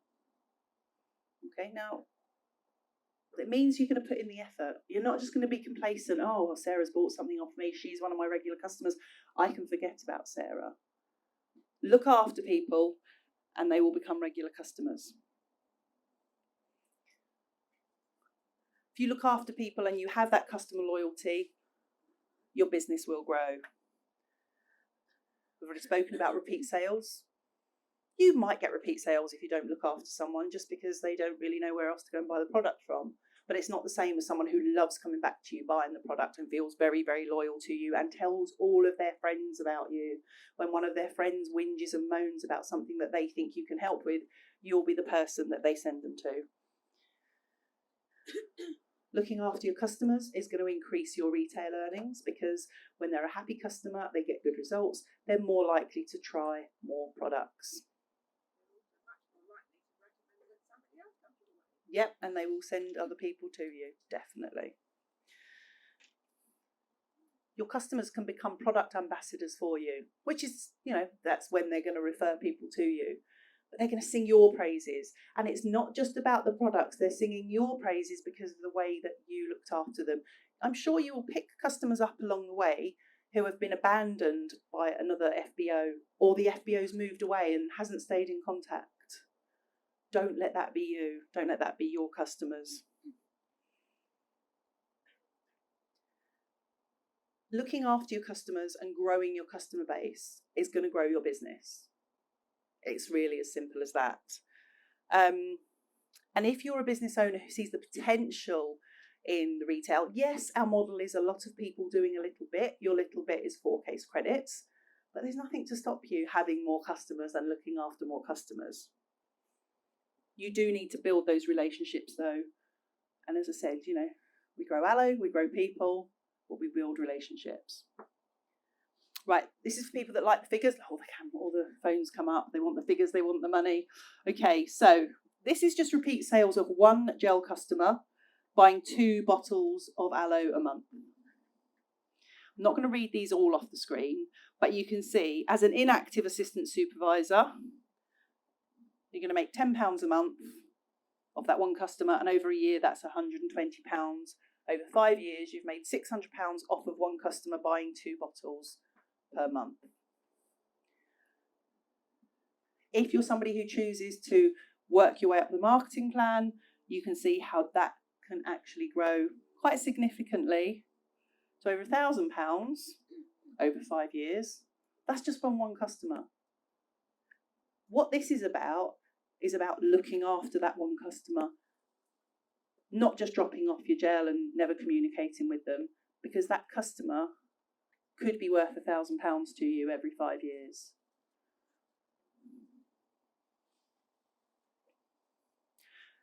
So there's lots of ways of making sure that you have good customer care. Some people want to go on, order online, get it delivered by FedEx. Is it FedEx we use? Yeah, by FedEx. They want to take their products. That's just how they want it to be. Absolutely fine. You can still stay in contact with them. You can still have great customer care. You might have Mary round the corner that likes you to drop your aloe off, or the cream or whatever she's using, and she likes you to go in and have a cup of tea. That's really important as well if you want Mary as a long-term customer. You're providing a service, you're not just dropping off a product. Now, if you're building this business in the nooks and crannies around a very busy full-time job, you haven't got to find 10 Marys and have 6 cups of coffee every time. Work your business as you want to work it. But, those Marys, over the years, they can be really, really valuable customers. Pick up the phone, call your customer. Once you've dropped the product off, say, I will give you a call in about 2 days. So it's Sunday today, I've dropped your products off. It's all right if I give you a call on Tuesday just to check that everything's all right. You want to know they've put their aloe in the fridge. You want to know that their teenage son is not drinking out of the carton. Mm-hmm. You want to reassure them that, yes, that is the delicious taste that you've got. Don't think, well, I can't possibly call them because they're going to think I'm trying to sell them something else. If you buy a car from the garage and the garage ring you a week later, you don't think, oh gosh, they're trying to sell me another car. You think, how lovely. They just called to check everything was okay. That's all you're doing. But let them know you're going to give them a call, because then you can say, I'm calling as arranged just to check everything's okay with your products. You can answer any questions, reassure them. Some people communicate with text message, WhatsApp. If that's what they prefer, that's what we do. I know some of the youngsters like that. I like a phone call. When you drop their order off, pop in a couple of samples. Make sure to keep a record of what samples you've given them, in your whatever system you use, whether it's a folder, a file, a book. Make sure you make note of what samples you've given them. Make sure you give them a product brochure. If there's someone that you are communicating with at a distance, you can send them a PDF, an online brochure. Don't think because somebody's further away, they can't have that literature. They can. Or what often I will do is if somebody's ordering and the delivery is going straight to them, I'll put a little envelope together with a couple of samples, a product brochure, a thank you for your order card, maybe an aloe leaflet, depends on what, maybe a collagen brochure, depending on who they are, and I'll pop that in the post. And so it arrives about the same time as their order. You can find very, very reasonable little thank you notelets, different cards, postcards on Amazon, little thank you for your order stickers, things like that. We do have bags, brown paper bags, those forever ones. These yellow ones are very nice for gift bags. The brown paper ones are great. Don't do what I did and deliver your first order in Tesco carry bags because my sponsor hadn't told me we had bags. It was fine. Always with a smile. And then HubSpot. Who uses HubSpot? I'm going to tell you. Okay. Yes, it's a CRM system. Okay. So, sorry, what's that? I'm going to tell you. Okay. Right. So, a CRM system is a customer relationship management. Yeah, customer relationship management. So HubSpot, there's a free facility. It's like having a PA. You can put in what a customer has ordered, when they've ordered it, what sample you've given them, when their birthday is. You can set up an email reminder that lets you know it's Mary's birthday in a week. So when you drop off her order, you want to put in a little birthday card. Is it an app? It's an online facility. The QR code will be coming up in a few slides. Okay? It helps you to stay organised. It helps you to have that impeccable customer care that is going to make your customers feel great and enable your business to be successful.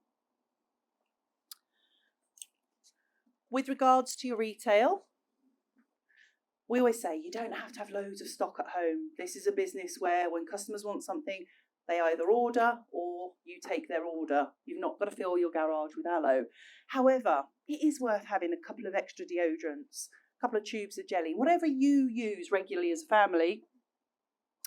Have a couple in the house. I actually have a little I do sound like Del Boy now, don't I? In the boot of my car, often I'll have a box with 2 deodorants, 2 jelly, a cooling lotion and an MSM, something like that, and maybe an aloe carton, depends what the kids have been pinching. Because sometimes people want something and they want it quickly. So if you're in a position to do that, you might not have a car, you're not going to put stuff in your boot, are you? But, if there's a couple of things that you're going to get yourself a deodorant anyway, so, if somebody wants that, sell them your new deodorant and then you can replace that. Yuck. Don't wait till you've collated all of your orders for March and order at the end of March. Yes, there's a minimum order value, but if someone wants just one product, you can go on and order as a customer for that person, or they can go and order as a customer. Just don't log in and then put your ID number in the customer box. Not the customer box, the business owner box. So make sure customers' orders are placed as soon as you get them so that you can get the products. Because if you wait 3 weeks, they could have actually used, let's say it's a bottle of gel, they'd have drunk that and on the second bottle if you wait 3 weeks to order it. When you drop off a customer's order, take an experience pack with 3 products that they've not ordered. Don't ask them if they want one. Say, I've bought you a special trial pack to trial. An experience pack, whatever you want to say. A luxury one. You look like a luxury person. I've bought you the luxury experience pack to try for free. They won't know that that's what you're doing with, anyone that will, have a little experience pack and try for you. But it makes them feel special. Again, on your HubSpot or other management system to make sure you're keeping records, make a note of what you've put in their experience pack. And when you go and pick up the experience pack, see if they've written in the book. Great if they have. You can refer to the book and say, I see that you love the Sonia Gel Moisturiser. Would you like me to get you one of those? They can only say yes, no, or maybe next time. It's not being pushy. It's just having that good customer service and communication with your customer. And also say to them, Somebody's been drinking the gel for a couple of months, they're feeling great with it. Say, so Mary, you know how you're feeling so much better. You told me that your energy levels are up. Do you know just one person that would like more energy? Don't ask them for a list of 3 or 5 or 10. Ask them for one person for one specific thing. And that's something you can use when you're generally asking people for referrals or telling people about your business. And they say, well, can I help you in any other ways? I say, yeah, you can. When you're out and about, can you listen for people that are moaning about having achy joints or an achy hip or an achy knee? Because our Forever Freedom is great for your joints. So I give them one thing to listen out for. If you say, oh, can you just listen out for anyone that you might know that might enjoy our products or benefit from our products? Some people will keep an ear out, but other people, if they hear someone moaning about a joint, oh, Tina, joints. Oh, what was that? I've got to... That's what I do anyway. Okay, so make sure you're giving people the gel flyers, the collagen flyers, if they're somebody that might use the collagen or has asked about the collagen. C9 information, F15, DX4, there's some lovely little DX4 cards. Be good to have those for the C9 and F15. Do we have them for those? Not yet. Do you know they didn't know? Do we still have those DX4 cards or am I imagining it? Oh, I'm imagining it. Scrub that bit. Take that off the tape. Product brochure and your free prize draw questionnaires. When they drop the order off, say I've put in a free prize draw questionnaire, I'll come back and pick it up in a few days. If they've got an experience pack, you can collect it at the same time. If not, just get the free prize draw questionnaire. If somebody lives further away and you can't give them a physical free prize draw questionnaire, create a little online, tick box.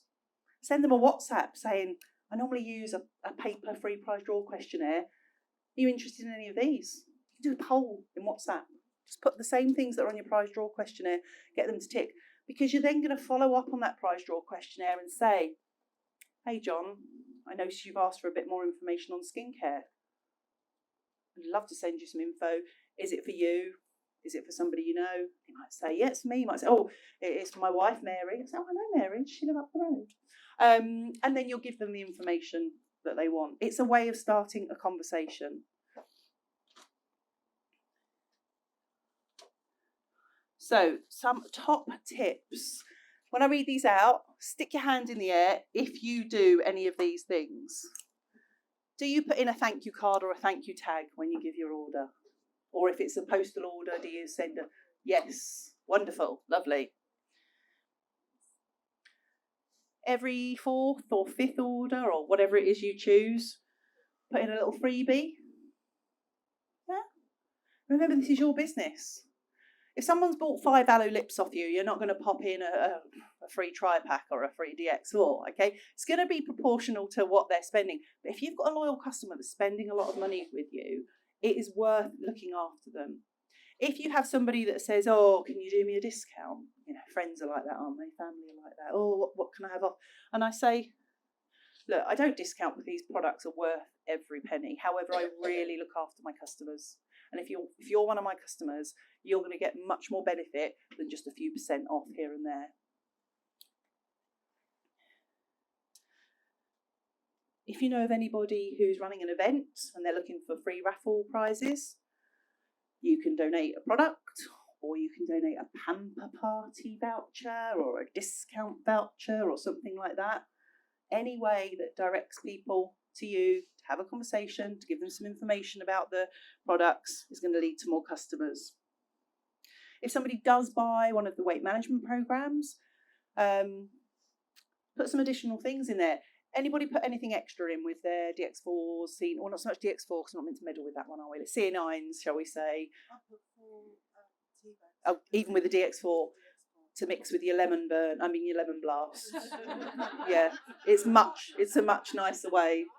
Yeah, definitely. So the aloe blossom tea, 4 of those in with the DX4, 100%. And with the C9, you could pop those in as well. I know sometimes I've given a cooling lotion sachet for somebody on the C9 if they've, worried about headaches, or I get really bad backache whenever I do any sort of cleanse. Obviously, it's just what happens. So cooling lotion's another one. Any other things people pop in with a C9? No? Okay, no worries. Put in the company magazine.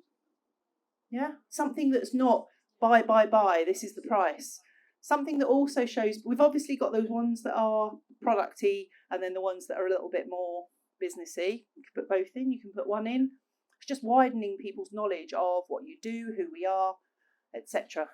So as well as great customer care, we are supporting people on these programs, aren't we? So depending on what you've got, it could be a WhatsApp group, it could be a Facebook group, ask and then add that person. So you're still supporting them personally, using the new perfume or the men's cologne, a couple of little spritzes in the packet or whatever their order. And do you say on your tablecloth at a launch or an event, couple of little, yeah, at the gym, couple of little in the luxury bag. That's what you need, definitely. If somebody buys a skincare, so does anyone know what the product of the month is for March? The Infinite. If somebody buys a skincare kit, give them a couple of collagen sachets with a collagen booklet. Pardon? Yes, but you can take the collagen sachets as well. So it's kind of making sure the body's really supported with the collagen. So if somebody's spending money on a skincare kit, they're potentially a customer that will be interested in spending money on the collagen as well. So make sure you pop that in. And get creative, like Louise says, use perfume, use packaging, use, a bit of razzle dazzle. So this is the customer care cycle. Okay, so if you want to take a photo of this, please do. It's really simple. This isn't selling just so you can get case credits. This is recommending the product, selling the products to people that can benefit. So those people think you're great, love the product, and come back and become a regular customer. So identify what it is your customer needs and then recommend the appropriate products, share the benefits. That's what's going to enable them to believe you when you say you need this product. You need to say this product will be great for you because it's going to give you more energy, and you've just told me how by 3 o'clock in the afternoon you're absolutely exhausted. I recommend you take the aloe drinking gel and some bee pollen. Take their order, deliver the order or have the order delivered, follow them up with a phone call to check everything's going okay, update your customer records, HubSpot, if you choose to use it, and then follow up a week later. How is everything? How are you getting on with X, Y, or Z? Don't just ring after 2 days and then leave it until you think they're ready to order again. Okay? Ask somebody how they would like to be contacted. Say, I really pride myself on my customer care, but I want it to match what your expectation is from me. I'm going to give you a ring after 48 hours. Ordinarily, I'd then be in touch a week later. Usually people say, yeah, brilliant, look forward to hearing from you. Occasionally somebody say, I'm going to be quite busy then. People get a bit, I say, brilliant, would you prefer I dropped you a WhatsApp message? Youngsters especially. Contact them well in advance. So you're going to make a note either on your CRM or in your notebook or your folder, whatever you use, in plenty of time. So if they're going to run out of their aloe, their RG, their collagen, that you can order and have it delivered to them without them getting a gap. Don't let people have a gap because they'll convince themselves that, I think I feel all right without it. Because a week without aloe, they probably don't notice. But you don't want them to have to wait a month, not feel great, and then say to you, oh gosh, I've had a break and I don't feel great. They don't need to know that they don't feel great on the aloe. They don't need to know that, they don't feel how they should 4 weeks after not having their RG. So make sure you contact them in time. Address labels. Who uses address labels? Okay, fantastic. So Louise mentioned able labels. Make sure your labels are all your product. Your customer knows how to contact you. But if they give that product to somebody or they lend that product to somebody, often I'm at a netball match, and if one of the other girls, I've just pulled their calf, my daughter will say, here, have my MSM. Mum makes me keep it in my netball bag. If they take that home or they love it or it just doesn't find its way back, my details are on there. If they want one, they can get in touch. And put the label on the product, not the box. We don't have as many boxes now. All these tubes used to be in a box. Make sure the sticker is on the actual tube. Make your delivery look nice. The more someone's spending, the more effort you go to. So a box of collagen, I tend to use one of the big yellow bags, bit of tissue paper, like Louise says, a little squirt of the perfume. I feel like I'm giving them something that they've just bought in Selfridges. But whatever they're buying, make it look nice, make them feel special. And thank you notes, yeah? So just order some little thank you notes, make it personal, write the person's name in, something so simple. Don't sit down and write 20 cards, thank you for your order, yeah? Make sure that person's name is in there. Just think, what would I like to receive? And don't make the thank you and the customer care and the appreciation relative to the amount spent. Yes, I put a bit more into the packaging if they've bought a box of collagen, but every customer is as important as the next. Because somebody may buy an aloe lips today and in 6 months they might become a regular collagen customer. So treat everybody as if they are super special. Be organised, keep a record. This is really, really important. When they've ordered, what they've ordered. Each time you speak to them on the phone, make a note. If you call somebody to see how they're getting on drinking their gel and they say, haven't started drinking it because Barry's just gone into hospital because he's broken his leg, don't ring them a week later and say, oh, have you started drinking it now? You need to ask how Barry is. How's his leg? Is he on the mend? Because customer care extends to that person's family. If they tell you something, you need to just check. You know, they're trusting you with that information. Not that it's a secret that Barry's broken his leg, but you know, they've entrusted you with that information. You can't have customer care if you don't care about the things that are affecting them. If you have given discounts or used a discount code, as Louise said, make sure you don't erase that code. Keep track, keep a note of what codes you've used for what people. The one that is unlimited might be great if you're having some brochures or, some flyers printed that you want to offer a 5 or 10% discount if somebody picks up that flyer. But I personally prefer to know how many I'm giving out. Often I'll say to a customer, here's 12 codes, 1 per month for your order over the next 12 months. They might only be buying, not only, but they may be buying aloe gel from me. They may have said, I'd like to order myself, if that's all right, because I'd like to have a browse in your shop.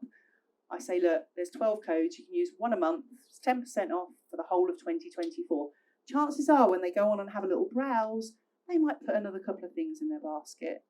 I don't know about you, but when I go to an online shop to buy one thing, by the time I get to the basket, there's 3 things in there. You know, it's just how it happens.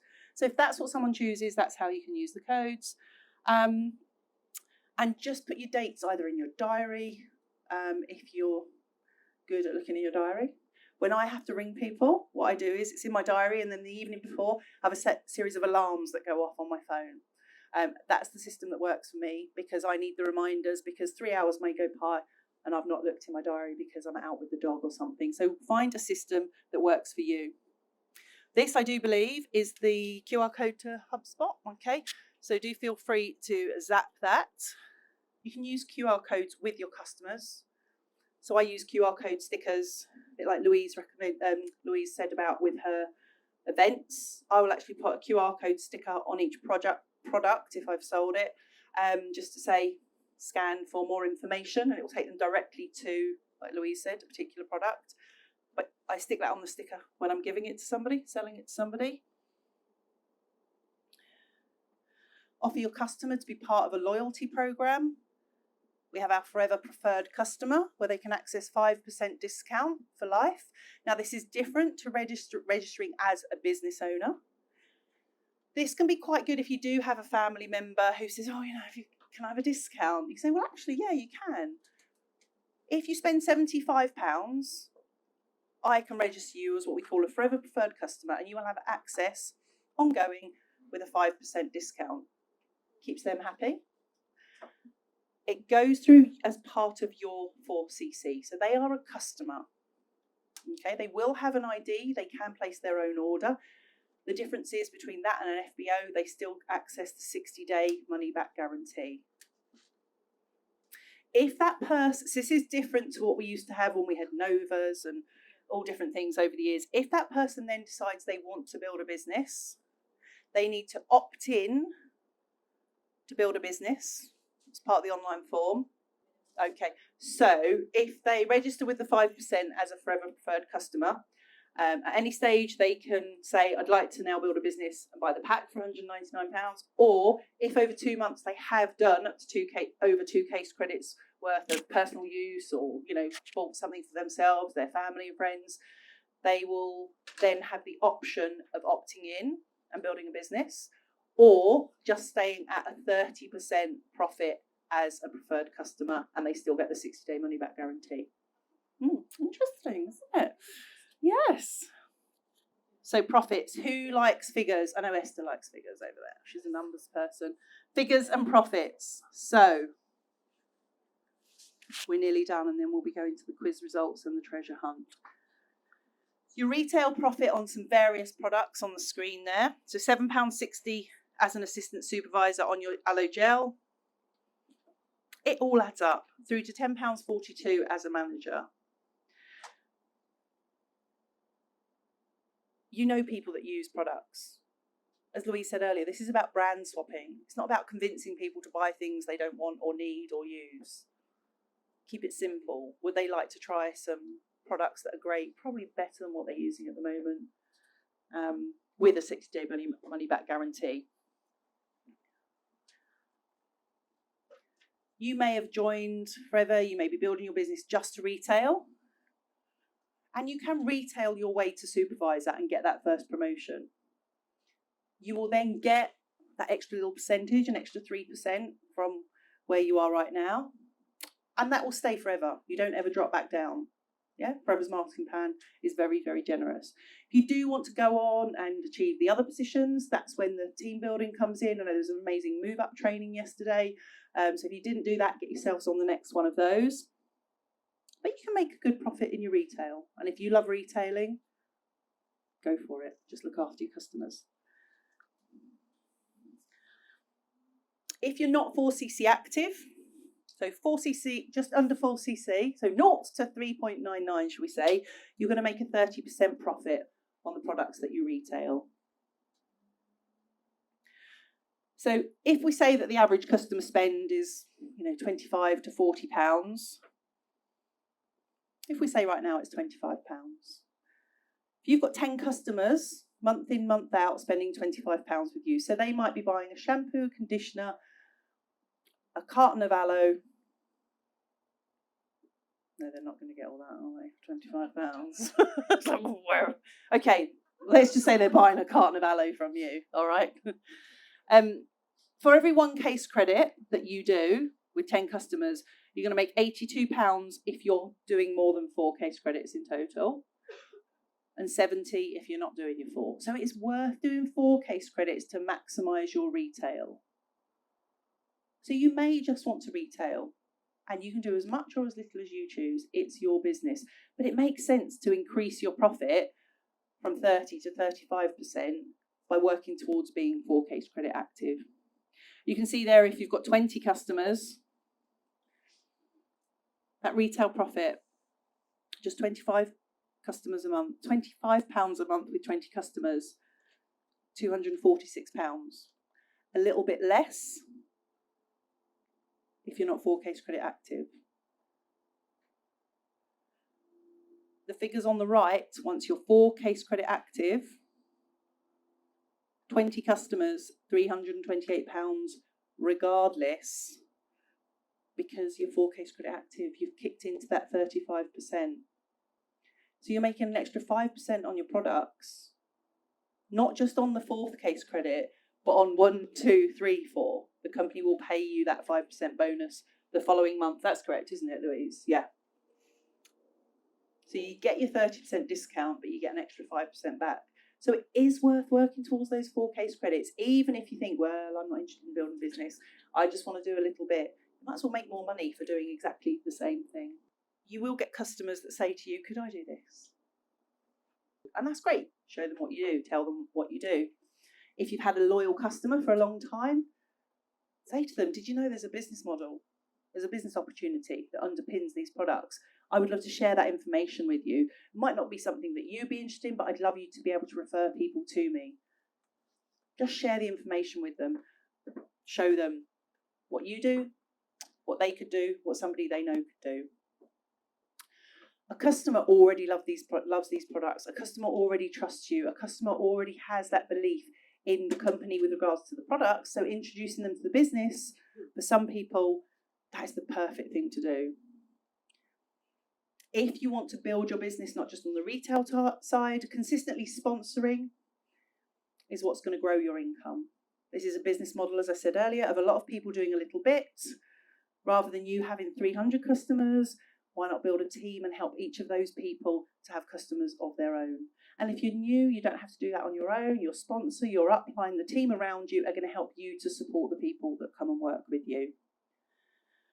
There's always retailing incentives, business incentives, things to go for. We've got our 1cc buy today aloe cocktails incentive for Wednesday's experience evening. If you're going for that and you've done it, well done. Helping other people in this business and helping other people to achieve their goals, I'd say, is way more exciting than what you do for yourself. That's where the real fun starts. And as you help other people, your business is going to grow. So whether you're here just because you want to retail a little, whether you want to retail a lot, or whether you're building a massive business, everything we do is the same. It's just the amount of what you do that's different.